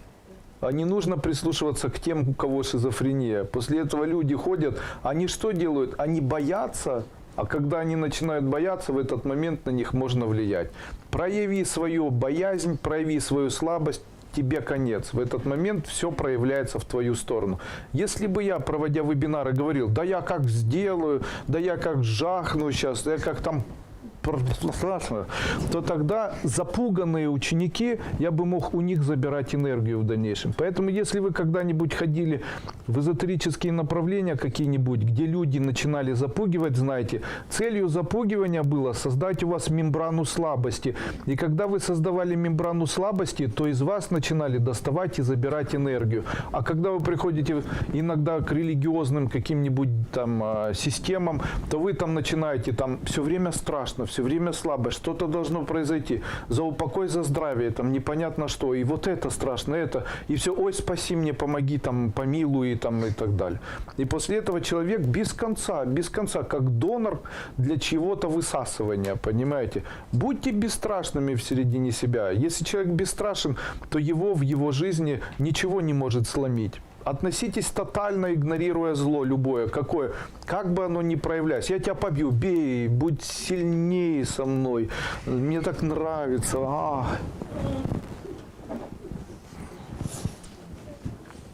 Не будь слабаком. Иисус Христос так говорил, помните? Если бьют по левой, поставь по правую, знаете. Скажите, кто ради своего языка, украинцы, скажите, кто ради своего языка готов убить русского человека? Поднимите руки. Скажите, вы верите, что если русские люди начнут жить среди украинцев, то эти русские люди заберут у вас возможность думать и разговаривать по-украински? Боже, какая ерунда! Боже, какая... Вы услышите это. Боже, какая ерунда! Россия заберет нас, она нас поработит, после этого захватит, пусть. Я согласен. Я не буду ездить, и ничего не произойдет. Почему? Ну, ничего не произойдет. Все то же самое останется. Один в один, то же самое, точь-в-точь. Почему? Приезжаешь в Россию, живешь точно так же, как на Украине. Только деньги поменял, и ничего не изменилось. После этого идешь, знакомишься, обнимаешься, заберут трубы, они не мои. Заберут чей-то завод, а он не мой вообще. Заберут то, что украдено было у Советского Союза. Ну пусть забирают, оно же не мной было украдено, знаете. Так что я должен идти отбирать трубы обратно или что? Чьи-то трубы, своими детьми оплачивать чьи-то трубы. Как-то, знаете, очень это все веселит.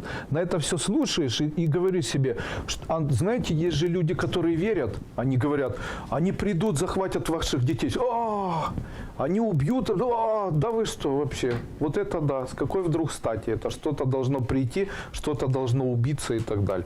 Пусть мир живет в радости, пусть люди друг друга обожают, пусть люди проходят свободно границы. Уже время прошло, уже нету зомбиков, уже мы не в средние века и не в Советском Союзе. Пусть они откроют все границы, пусть во всех направлениях люди ездят и живут без всяких паспортов. Мир создан Богом для всех. Это и есть вера, друзья мои. Настоящая вера – это вера в свободе. Каждый имеет право жить, где захочет, где ему нравится. Хочет жить в Африке, пусть живет. Хочет жить где-то в Лондоне, пусть живет. Сразу же хочется сказать, но они же не хотят, друзья мои, когда границы откроются, люди сами определят, где они хотят, а где не хотят. Я, допустим, все скажут, мы будем возле моря. Нет, друзья мои, есть такие люди, которые захотят в горах. Я, допустим, тот человек, который море не любит. Мне очень легко живется в горах. А есть люди, которые захотят жить в степи. Мне нравится степь тоже. Мне нравится тепло, но это не значит, что я хочу в тепле и возле моря. Послушайте, это все настолько банально, вот когда говорят, нам специально придумывают истории и говорят, там, вас захватят, все отберут. Все можно отобрать у нищих. Что можно у нищих отобрать? Что? Уже и так все отобрали, что можно. Приходите, уже отобрали без вас. Чьи-то заводы отберут, украденные в Советском Союзе. Они не мои, не я их воровал, не мне за них нести ответственность. Вот чего боются, что то, что было украдено у народа, заберется кем-то еще. Понимаете? Но это мы с этого все равно, нам бледно будет, что до, что после. Если человека из России сейчас перенести в Украину, будет точно так же, как в России. Если из России перенести в Белоруссию, будет точно так же, как и везде. Почему? Вот так. Куда же уехать, Андрей Андреевич? Никуда. Нет в середине твоей доброты, нет в сердце доброты. Никуда не выезжай. Тебе все равно нигде ничего не светит. Нет везения, нет счастья. А везения нет, потому что безрадостный ты человек. Потому что в сердце нет у тебя чувств. Потому что душа твоя, она все время в страданиях находится. А ей хочется счастья хоть какого-нибудь. Хоть когда-то, хоть какого-то неба, хоть какого-то счастья, хоть чего-то приятного. А так, знаете, люди как животные начинают жить. О, поесть, о, наелся. Так, там, поспать, о, поспал. После этого, от чего ты радуешься? С Петькой в субботу, как дали жару, там, классно. Так ты радуешься один раз в год, когда с Петькой дали жару. Ну, 5 раз в год я радуюсь. Какое у тебя везение? Среди 1 миллиарда человек твое везение является 0,0000 и дальше 12 нулей, 1%. Почему? А радость у тебя только 3 раза в год. Если радость 3 раза в год... Андрей Андреевич, что мне не везет? Радость 3 раза в год, потому что... А как нужно? Объяснить, как нужно, невозможно. Это индивидуальная работа каждого человека. Как я люблю Киев, дорога закрыта для россиян, вы правы. Почему? У нас приезжают мои знакомые, приезжают свободно из России в Украину. Тоже обман. Почему они обманывают?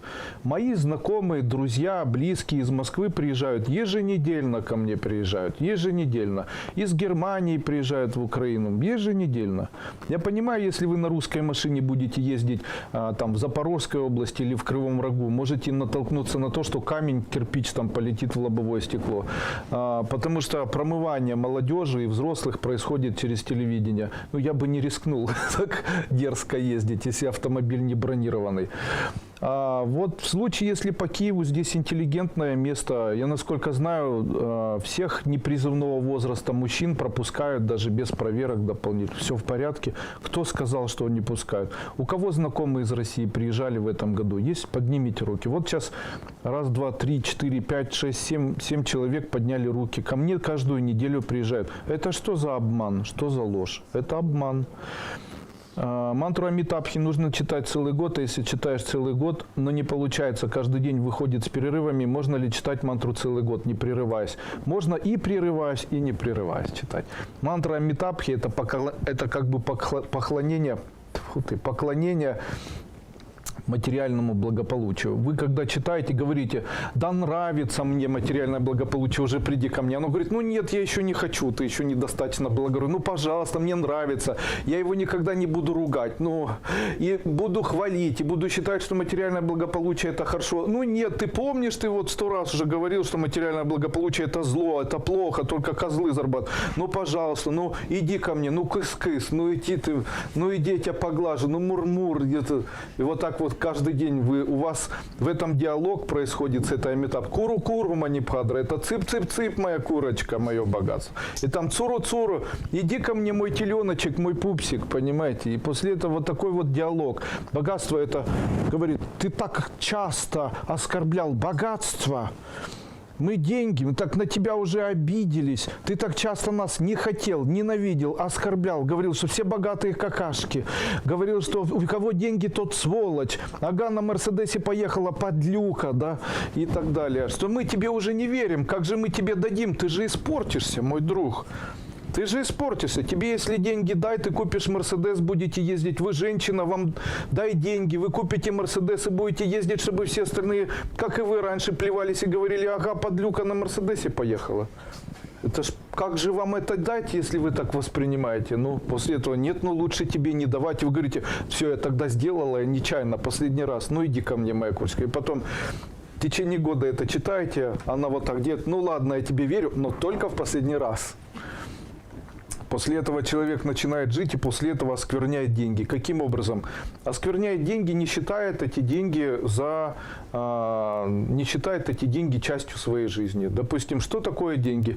Человек поработал, после этого отдал часть своей жизни с утра до ночи работая, и после этого получил за это какую-то сумму денег. Таким образом, он фактически продал часть жизни, обменяв эту стоимость на деньги. Фактически, когда вы держите деньги, вы не держите деньги, вы держите часть жизни.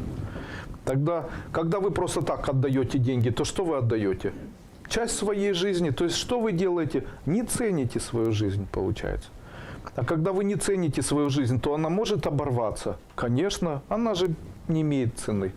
То есть, тогда вы сами себя подставляете, получается. Вы сами себе делаете горе. Тем самым, если для вас жизнь не имеет ценности, то тогда ее может кто-то, кто не считает, что жизнь человека имеет ценность, ее оборвать. Не делайте этого. Нельзя просто так отдавать, нельзя просто так занимать. Может быть, из-за этого несчастный случай. Очень часто безвозмездная помощь может привести к несчастному случаю людей с тем, кто не знаком, что такое просад. Живу со своим мужчиной 3 года, сделал на днях предложение, но интим закончился практически после года знакомства.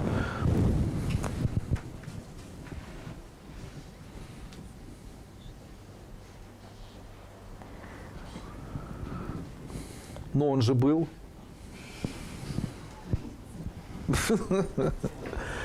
Но он же был. А если он был, значит, не все потеряно.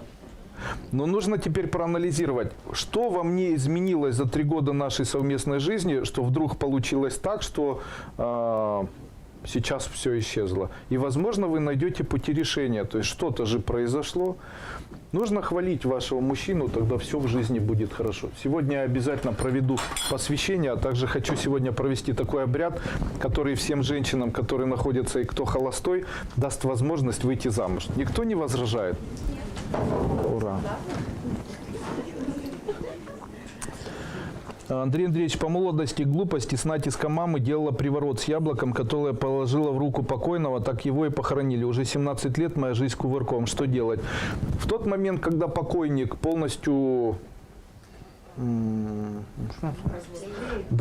стлеет, вот правильное слово. Когда покойник полностью стлеет, в этот момент все равно будет, что вы ложили туда, это как обряд заканчивается. Обычно это любые обряды, которые делаются с покойником, не работают больше 5 лет.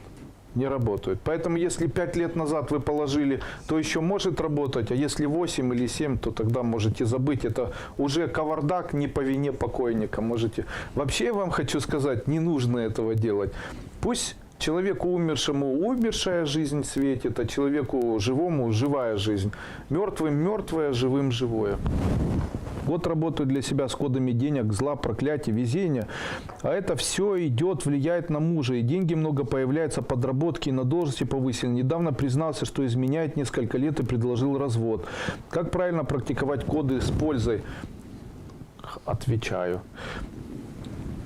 Начните ему говорить, надо же, такой молодец, ты на 2 семьи, можно ли мне познакомиться с этой женщиной там, и так далее. После этого говорите... Начните говорить, как я научу. Узнав об этом, когда предложит вам развод, что нужно говорить? Необходимо говорить следующие слова. Я так тебе во всем благодарна. Ты такой молодец. И у нас, благодаря тебе, наша жизнь хорошая. И наши дети... Начните ему вспоминать ценности и все хорошее, что он дал. Вот смотрите, у меня была такая ситуация. Женщина приходит и говорит, муж забирает у меня детей.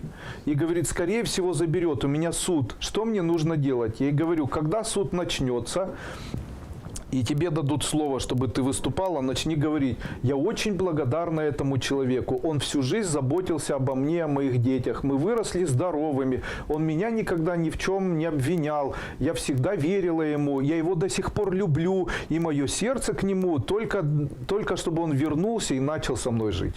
Вот она это сказала, ей отдали детей, отдали имущество. Потом он приехал и говорит, ты правду говорила? Она говорит, правду, я действительно хорошо отношусь, я тебе благодарен. Он говорит, что ж ты молчала столько времени? Почему? Для многих женщин то, что они делают, они видят, это особенность женщины. Но то, что для вас делает мужчина, это для вас иногда как само собой подразумевающее. То, что он несет, допустим, деньги, отдает семье, это не важно. А то, что вот там кто-то там стирает рубашки, важно, понимаете? Очень часто женщины считают, а мужчины просто, это те люди, которые обычно не говорят этого. Они не приспособлены к тому, чтобы это объявлять. Женщина, может, рубашку постирала, там с детей накормила и так далее. Мужчина этого не делает, он просто живет по-другому. Это особенность большинства мужчин.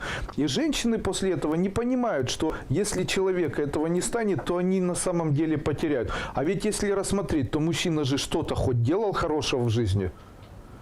Тепло создавал, когда спал по ночам с вами. Храпел, отгоняя злых воров в виде сигнализации в квартире, понимаете? Там запах ферментов мужских отгоняет моль. У вас не было моли? Я тебе стирала. А кто моль отгонял? Носки разбрасывала. Носки везде разбрасывала. Чтобы моль не разводилась. Все правильно делал, от злого умысла. Мужской носок ночью, разбросанный где попало, убирает проклятие любой женщины, которая могла прийти в гости и там проклятие нанести. Почему? Особенность такая, мужские ноги убирают проклятие. Не напрасно вливают в мужские ноги там какие-нибудь гадости, и потом у мужчин там что-то вылазит на ногах. Я говорю правду, я не обманываю. Кто-то посягается на вашу семью, возьмите носок мужской, положите туда фотографию мужа и жены. После этого, если кто-то делает магию, вся аннулируется. Это работает мгновенно. Почему? Обувь мужская, там нужно читать иудейские книги, там все об этом сказано. Не зря мужчины говорят, там был мужчина, который пел, я хочу целовать песок, по которому ты ходила. А нужно, как культ, знаете, мужской носок. Если носок мужской рвется, это может привести к тому, что жена будет изменять. Понятно? Поэтому, если у вас дома или муж может гулять, и носок может рваться, сейчас начнется, ага, носок порванный. А еще это может говорить о том, что обувь неудобная, маленького размера. Почему? Потому что носок терся, и обувь маленького размера, возможно, там протекает вода. Но он молчит, ничего не говорит, потому что деньги отдает своим детям, отдает вам, потому что мечтает, что вы там все до конца отдать. И после этого он служит, получается, семье. А женщина иногда этого не видит. Зря. Очень часто женщины не видят. Конечно, женщины обычно говорят, в нашей культуре женщина, она как бы обижаема и имеет больше возможностей на то, что ее обижают. Я согласен с этим, так тоже бывает. Но никто не говорит о том, что мужчин тоже обижают. А ведь это сплошь и рядом происходит. Не видят, не обращают внимания, там, считают, что так и должно быть. А мужчины, они тратят. Почему мужчинам хуже, чем женщинам? Посмотрите, сколько женщины живут, сколько мужчин. Заметьте, что они живут короткую жизнь, в отличие от женщин. Почему? Изнашиваются сильнее, друзья мои. Поэтому, если говорить о феминизме, я, конечно, не Андрей Цеткин, знаете, и не Андрей там, Люксембург, поэтому я не буду говорить о мужской эмансипации. Тем не менее, можно обращать и на это внимание. Обычно женщина, она говорит, что мы не обращаем, я там живу с мужчиной, а нужно продолжить просто. А вот что хорошее он сделал? Он для тебя хоть что-нибудь хорошее делал, и начинается, сделал. А вспомни, много ли хорошего он делал? Сколько он жил? Зарплату приносил. Но он с утра до ночи работал и приносил зарплату. Зачем он это делал? Вот объясни. Я не знаю. У нас же дети. Это для женщины дети. Для мужчин нет ни детей, ничего. Для него есть секс со своей женой. Он живет ради секса. Вы представляете, это, конечно же, банально сейчас звучит. Да, когда уже не нужно это, все успокаиваются. И поэтому, когда взрослые ходят за ручки, это нужно было посмотреть на них в 30 лет. Вот тогда они ходили за ручки или нет? Говорю вам, не ходили. А когда уже секс не нужен, вот и ручки понадобились, знаете, ходят за ручки. А до того момента, пока это не нужно было, знаете, ходили не за ручки. Конечно же, если этого нет, то мужчина после этого начинает страдать. Почему? это открытие для многих женщин. Я всегда говорю, даже если не хочется, не нужно, все равно пусть это будет. Почему? У мужчин устроено выделение тестостерона. У них есть интим-нет лени. Нет интимно-есть лень. Если перед вами мужчина, который там очень много всего делает, стремится, там очень все делает, у него много энергии, у него все хорошо. А если вот так сидит и, а ну перенеси, а ну еще перенеси, а ну давай это сделай. Чего мой мужчина ленивый? Поэтому, когда вы приходите ко мне и говорите, у меня мужчина ленивый, что я должен сказать? Уделяй больше внимания мужу, нужно говорить тогда. Подскажите, как оправданно брать кредит? Уважаемые господа, дамы, а также другие люди, не подходящие под первое и второе. Хочу вам сказать, пройдите первую ступень. Там так много внимания уделяется деньгам бесплатную, которая в интернете лежит. Там я говорю о том, что кредиты брать нельзя. Поэтому никак не брать кредит. Ни под каким поводом, ни под какой соусом. Кредиты – это глупость. Таня, скажи, кредиты – это гадость? Кто брал кредит? Скажите, вы бы сейчас вернуть время назад брали бы кредиты? Нет, видите, большинство бы не брало. Это так кажется, что кредит хорошо, потом оказывается, что совсем нехорошо. Слушаю шумы, читаю коды. Получилось увеличить материальный доход от бизнеса, но сейчас доход упал в 3 раза. Что не так, можете подсказать. Конечно, могу подсказать. Счастье, счастье, радость, радость. Есть радость, есть счастье, есть доход. Нет дохода, хоть коды, хоть шумы, счастья, радости нет, конец. Доход упал в 3 раза. Почему? Осень, так все противно. Услышьте меня, да? Осень, так все противно. Слякоть, обувь старая, муж старый, да? Мама старая, там, сковородка неважно, лето закончилось. Одежду нужно новую, она старая, да. И после этого, почему же этому доходу не упасть? Ведь радость-то исчезла. Радость исчезает, доход падает. Радость увеличивается, доход растет. Конец. Если бы вы оставались всегда вот такими веселыми и жизнерадостными, как вы были в том возрасте, когда вы учились в школе. Когда я захожу в школу, обычно вижу такие девочки были, которые от всего. Там, бабочка, там Лешка, После этого, вот если бы такими были бы уже, наверное, какого-нибудь принца женой. Серьезно, были бы принца женой. Просто сначала это вот так, а потом, когда перестаешь улыбаться, оно вот здесь само происходит. То есть вот это га-га не уходит. Если вытравили это мышьяком каким-то, то после этого оно мешает. Конечно, если у вас был смех без причины, он остался, знайте, это путь к богатству. Помните, кому везло больше всех? Иванушке, дурачку. А чё дурачок? Смеялся, по-другому радовался. Поэтому смотрел на щуку, смеялся, смотрел. А что это вообще заморский, русский рассказ для заморских неудачников, понимаете? То есть что нужно сделать, чтобы человек был счастливым? Что нужно сделать, чтобы везло?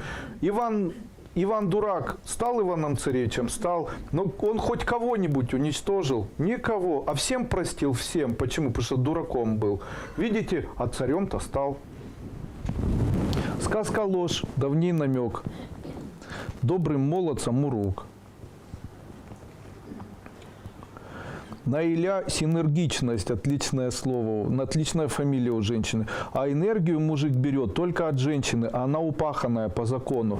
Нет, друзья мои, энергию мужик у женщины. И давайте так сразу начнем разговаривать. Смотрите, женщина – это женщина. А мужчина – это мужик, да? Смотрите, почему бы бабу не назвать бабой, а мужика мужиком? Нужно, наверное, соответственно писать «у бабы берет мужик». Тогда я понимаю, это статус бабы и мужика.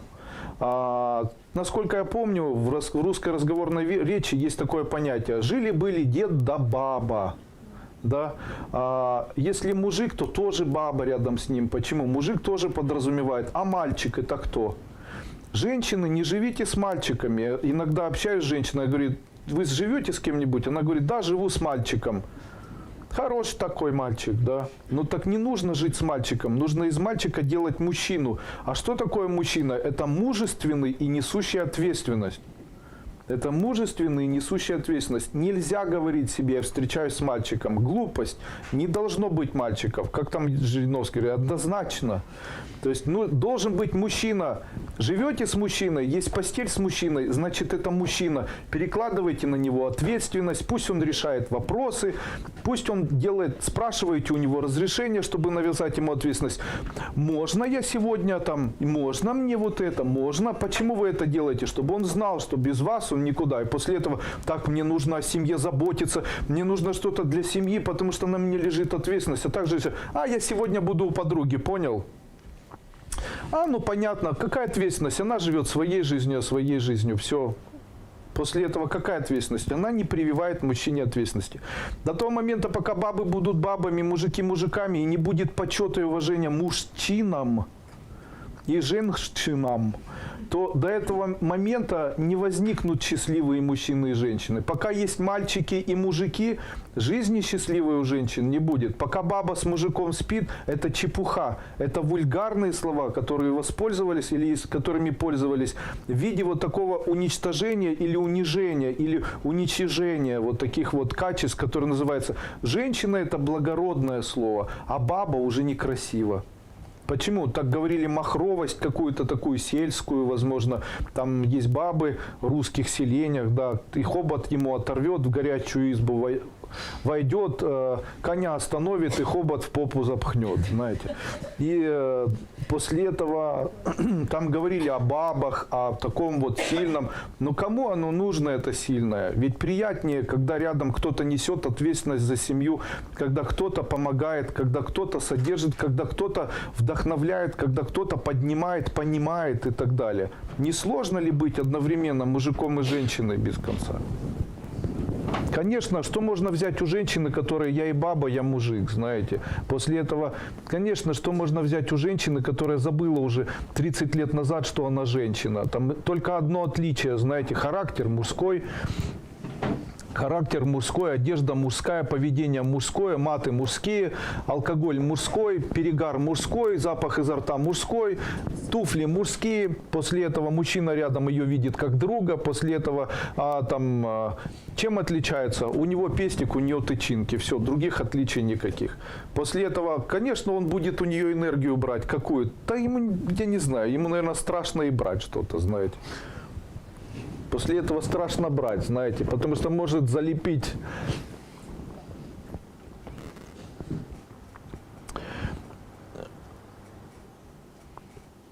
Чувство, как будто не могу напиться, жажда, это нормально. Конечно, сейчас надо себя хвалить, я хочу вам сказать. Можно сказать, что я голос правды. Вы представляете, правду долго держали в подземелье, и кто-то должен был начать это говорить. И я тот человек, который правдив. Я стараюсь говорить голосом правды. Возможно, это у меня получается некрасиво, может быть, не особо заумно, но зато можно сказать, что искренне. Я стараюсь искренне говорить правду в виде того анализа, который есть. Я, возможно, не ориентируюсь на то, что это будет правда, которая распространяется на Вселенную. Но это правда обыкновенного социума. Почему я имею право говорить правду? Очень долгое время я жил в абсолютной неправде. У меня был тоже такой путь, когда там все было за моей спиной. Знаете, и обиды, и унижения, и восхищения, и слава, и антислава, и там что только в жизни не было. Как я себя вообще идентифицирую? В чем мое достоинство и почему я имею право рассказывать о том, о чем я говорю? Вы представляете, я счастлив. Вы представляете, я счастлив. Это офигенно жить счастливым человеком. Я счастлив. Я счастлив, когда просыпаюсь и засыпаю. Сегодня мужчина говорит, как вы никогда не устаете, много принимаете, у вас всегда энергия. Сегодня, кстати, еще не ел. И всегда есть и силы, и всегда есть желание, и всегда есть желание что-то делать. Потому что я счастлив. Я умудряюсь находить радость в жизни. Это большое счастье научиться находить радость в жизни, научиться не бояться. Люди боятся, они не хотят искать радость, они прислушивают какой-то... Они живут в мире, где зло пока еще побеждает добро. В этом зле критика в ваш адрес. А я вот эту критику тотально не воспринимаю. Помните, говорил, игнорирую любое зло. Я живу по принципу своего персонального, построенного для себя мира. Но это мир не из золота или папье-маше. Это мир чувственный. Я стараюсь делать все, потому что мне нравится то, что я не убегаю от жизни, то, что дает Бог, я принимаю. Я от этого радуюсь. Плохо, значит так нужно. Хорошо, значит так нужно. Такие люди заплатили, значит так нужно. Не заплатили, значит так нужно. Да, шантажировать Дуйко, а он принимает бесплатно. Представляете? Никто же не говорит, я 8 лет бесплатно принимаю людей. Бесплатно. Я бесплатно принимаю. Почему никто не говорит этого? Пусть скажут, Дуйко молодец, он бесплатно 8 лет принимает. Как стать таким, как Дуйко? Друзья мои, это легко сделать. Хочу вам песню спеть. Видишь, там на горе возвышается крест. Повиси-ка на нем, а когда надоест, хотите быть таким же, как я, пожалуйста, садитесь с этой стороны, вместе со мной оплачивайте, принимайте каждый день с утра до ночи людей. С удовольствием. Место вакантно, разделим аренду напополам. Становитесь, Дуйко. 8 лет отсидите, начинайте дальше. И я после этого на вас буду смотреть. Создавайте, дарите. Создавайте вот такие вебинары. Читайте во вторник бесплатно вебинары. Где, в чем я здесь зарабатываю? Я сейчас сказал хоть одно слово, купите у меня что-нибудь. А ведь я удачный продажник, я бы мог это делать. Бы мог сейчас сказать, все, рекламная пауза, вот препарат, давайте его будем все пить. А вот это вот там тряпочка на голову оденешь, откроется третий глаз. Я бы мог это сказать там. Я великий гуру, мой башмак 4 долларов стоит и так далее. Давайте башмак с аукциона продадим. Знаете, и нести, сидел бы и нес бы там какую-нибудь чепуху. Я же не хаю сейчас там батюшки, сволочи, а мы только хорошие. Или там в Аллаха не верьте, верьте там только в Христа и так далее. Я наоборот говорю, вера хорошо, пусть она существует. Пусть каждый верит во что-то, потому что когда умирать будешь, если будет вера, легче будет происходить все. Так хоть еще одна надежда жизни. Хоть еще, когда мама, папа не может помочь, мир не может помочь, близкий не может помочь, то тогда хоть вера может помочь. Кстати, по поводу веры, она сильнее всех остальных. Она-то как раз она вот как раз и помогает, вы представляете?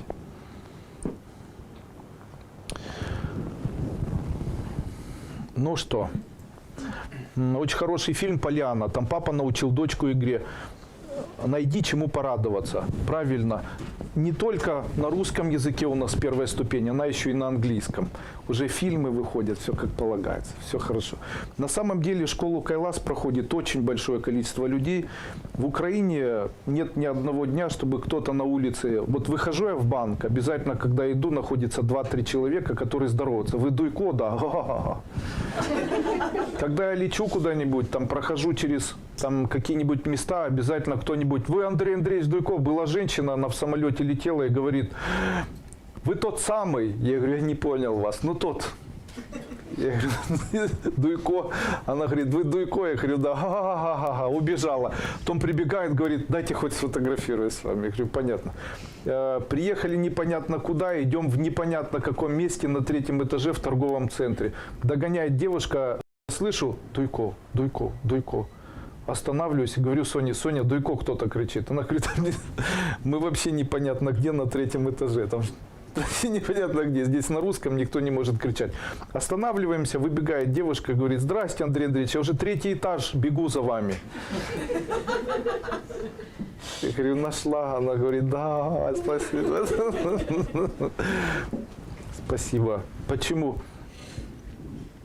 Очень несложно посчитать. Где-то 400 каналов в Ютубе.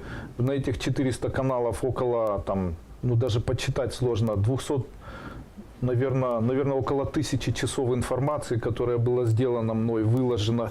И в общей сложности, если посчитать количество людей, то их больше, чем 1,5 миллиона человек. То есть это повторяющиеся, не повторяющиеся и так далее. То есть люди знакомые, люди узнают, люди находят, люди там подписываются. Вы видите сами, что количество подписчиков растет постоянно. Если раньше это было там 1000 в месяц, сейчас 1000 в неделю, то есть это увеличивает какой-то резонанс и так далее. Я могу сказать, что учеников очень много на сегодняшний день. Мы большая школа, мы имеем сильную энергетическую власть. В дальнейшем я обязательно объединю нас всех, чтобы мы были организацией, чтобы мы называли себя обществом. И мои задачи и идеи, о которых я говорил, скорее всего, в дальнейшем будут исполнены.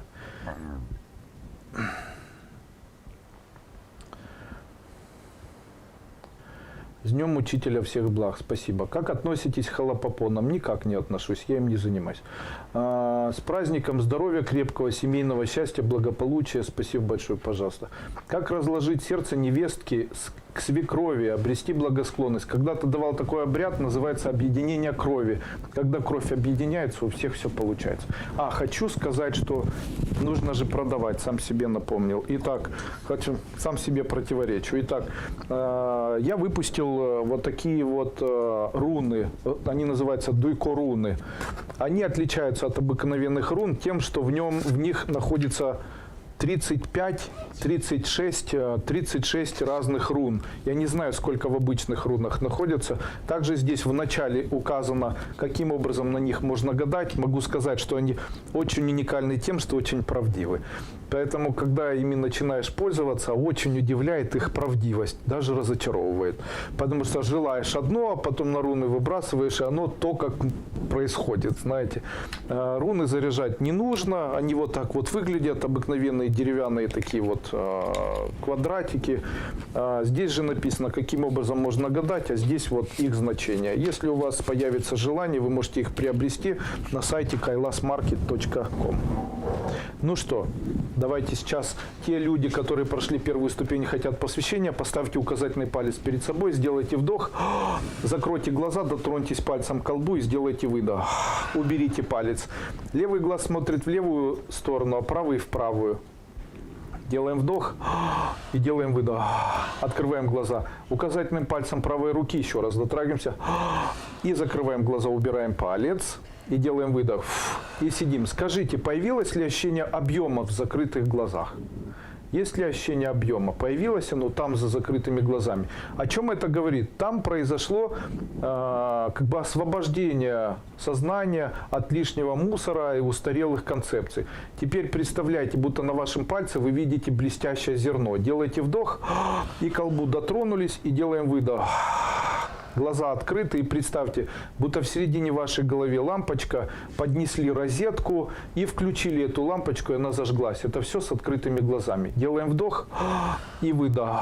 Поздравляю, вы можете считать себя учениками нашей школы. Дальше, когда же можно будет приобрести карты? Так долго их ждем. Ой, друзья мои, как они меня вымучили, если бы кто-то знал. Была у вас с подругой в 2016 году, приняли нас бесплатно, сделали скидку на продукцию, первую ступень подарили.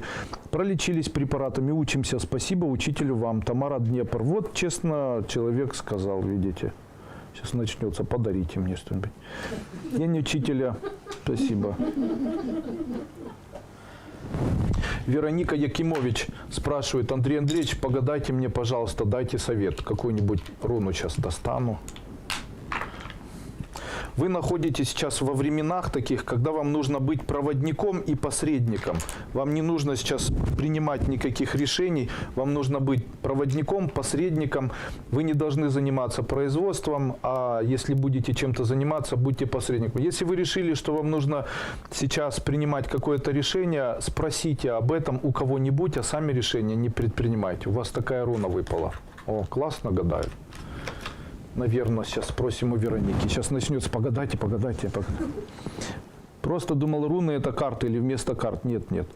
Если дата рождения на человеке, это означает цифра 22 в нумерологии. Это четверка. Четверка это значит человек решительный, отважный, стремящийся вперед, такой водяной, топ-менеджер, минус. Не может быть руководителем. А если руководит, то это не очень хорошо получается. Самый лучший охранник бизнеса для мужчины, я могу дать совет, самый лучший охранник бизнеса для мужчины – это его жена. Я очень ждал того момента, когда моя жена наконец-то перестанет смотреть за моими детьми, и ей все время говорил: но когда ж ты уже выйдешь на работу? Она говорит: для чего? Чтобы навести порядок. Почему? Я как человек творческий, знаете, как художники, чем отличается художник в творчестве? Он, когда начинает рисовать, все вокруг грязно. Вот мужчина вкусно готовит торт, вкусно готовить, только убирать нужно несколько дней. Но зато торт вкусный. Почему? Он творческий человек. А если творческий, то оставляет много мусора. Женщина не такой творческий человек. И ей для того, чтобы было все правильно, сложено в стопочку. И поэтому, когда мужчина привлекает свою жену и говорит, занимайся контролем и качеством, это верный путь того, что все будет проконтролировано и качественно проконтролировано. Когда моя жена пришла в мой бизнес, я ее пригласил, делал это осознанно. Я хотел это сделать раньше, но раньше я не мог это сделать, так как она вновь забеременела тогда. И я тогда сказал, ну что ж, будет у нас Роза, а ты, значит, будешь там вынашивать Розу. Когда я однозначно не хотел, чтобы она занималась бизнесом, будучи беременной. Когда все закончилось, я ей вручил сам. Я ей говорю, теперь ты будешь заниматься управлением, я возлагаю все элементы управления тебе. То есть теперь это твои погоды, занимайся. Она говорит, я с тобой хочу поспорить. Я говорю, а нечего спорить. Нечего спорить. Она говорит, почему? Ну, дело в том, что это твое. Оно твое. Тебе нужно спорить, если это не твое. Тебе нужно отстаивать место под солнцем, если это не твое. А это твое. Она говорит, я говорю, она говорит, нужно же, чтобы какое-то же... Я говорю, не нужно. Почему? Это твое, это все принадлежит тебе, это твое, можешь брать, заниматься. Все в твоих руках, пожалуйста. А я хочу так. Можешь мне не говорить. А вот так, пожалуйста. А вот так, если я сделаю... А ты будешь что делать? Я буду спать. И писать книги. Я ей говорил когда-то, что... Вот мы когда познакомились, я ей сказал, что моя мечта писать книги. Но моя мама когда-то, она очень хорошо получалась. Я вот так садился и мог за час написать очень длинный рассказ. Очень восхищалась учительница русского языка у меня. Она прямо говорила, Андрюша, у тебя очень хорошо получается, тебе хорошо заниматься вот писательской деятельностью, там журналистской деятельностью, на любую тему. Я и сейчас могу писать статьи за 70 секунд, там, книжку. Тем не менее, когда мама обратила внимание на это, она говорит, Андрюш, ты занимаешься глупостью. Вот это, что ты делаешь, это никому не нужно. Ну что это такое? Человек пишет тексты. Кому они нужны? Что ты толстым не станешь, там Островский из тебя никакой. Там, ну вот кому это нужно будет? Кому? Зря. А ведь если бы тогда начала развивать в себе это качество, то сейчас, наверное, было бы там, ну, значит, на все свое время. Сегодня женщина пришла, мой ребенок хорошо фокусы показывает, но я его отдала в техникум, он теперь будет там руководителем пищевого производства. И учиться не хочет. Ну так а зачем ему этот техникум? Пусть идет в цирковое, учится фокусы показывать. Это же большая награда. Ребенок с детства что-то умеет делать. Пусть делает что-то. Раз что-то умеет, пусть делает. Правильно ведь? Вообще, родители, меньше вникайте, меньше приставайте к вашим детям. Я считаю, что женщина... Мечтаю управлять бизнесом мужа, который у меня будет. Эта женщина охранница семьи и бизнеса. Нет, эта женщина не охранница семьи и бизнеса. Это женщина, которая умеет управлять просто. Может так науправлять. Это нужно еще знать, кого ты ставишь в управление. Потому что если женщина с большим оралом, знаете, то может так наорать там на всех. А также если женщина бездушная, не умеет принимать решения, не умеет проводить там стратегическое управление, ну, не понимает, что такое управление и власть, не знает, что такое вертикаль власти, не понимает, что такое субординация, склонна к тому, чтобы строить на ровном месте интриги. Ну, знаете, много есть всяких элементов. Иногда пустить женщину – это во вред себе, потому что женщина может быть неверным, и мужчина, это не говорю так, я говорю, и женщина, и мужчина могут быть неверными, могут совершать неправильные поступки.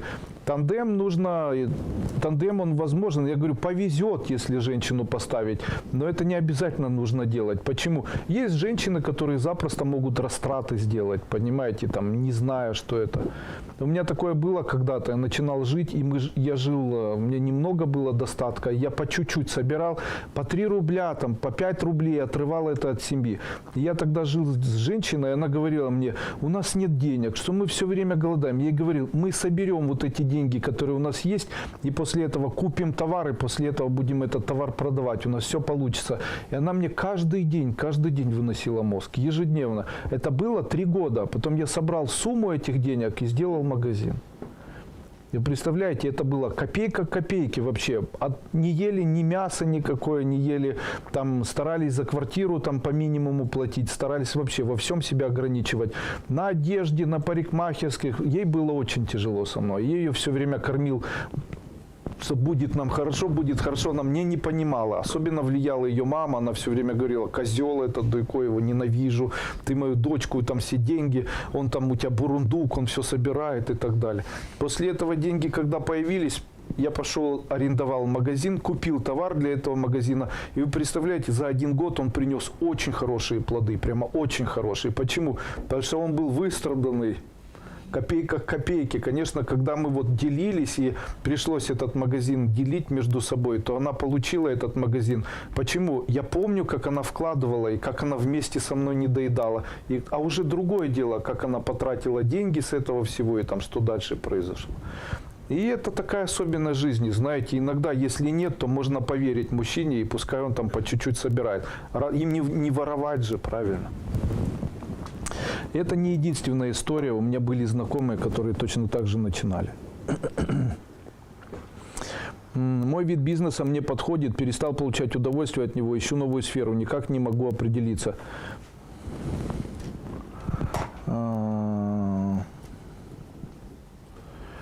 Муж талантливый поэт, деньги заработать у него не получается. Поэт не специальность. Поэт не специальность. Почему? Дело в том, что поэт должен быть еще и хорошим маркетологом. Специальность – это поэт. Вот смотрите, чем отличается поэт от человека, зарабатывающего на этом деньги.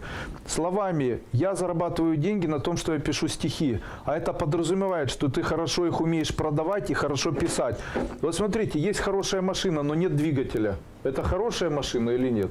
А она кому-нибудь нужна?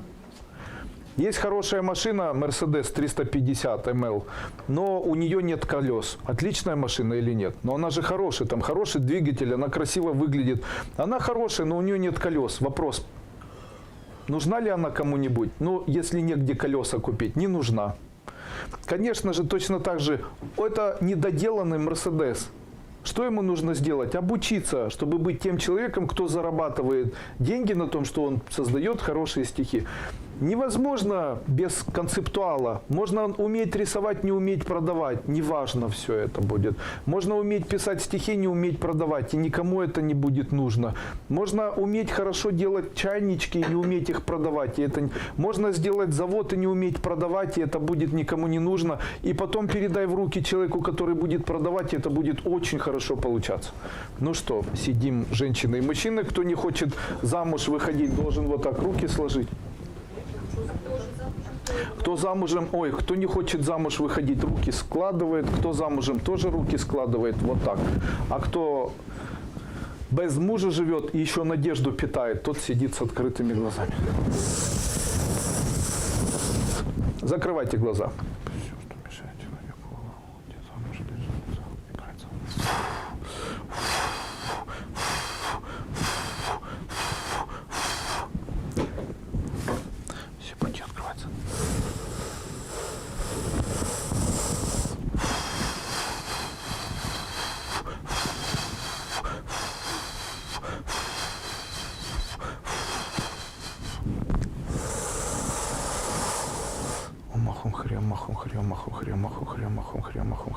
Делаем вдох, делаем выдох. На этом вебинар закончен. До свидания, друзья.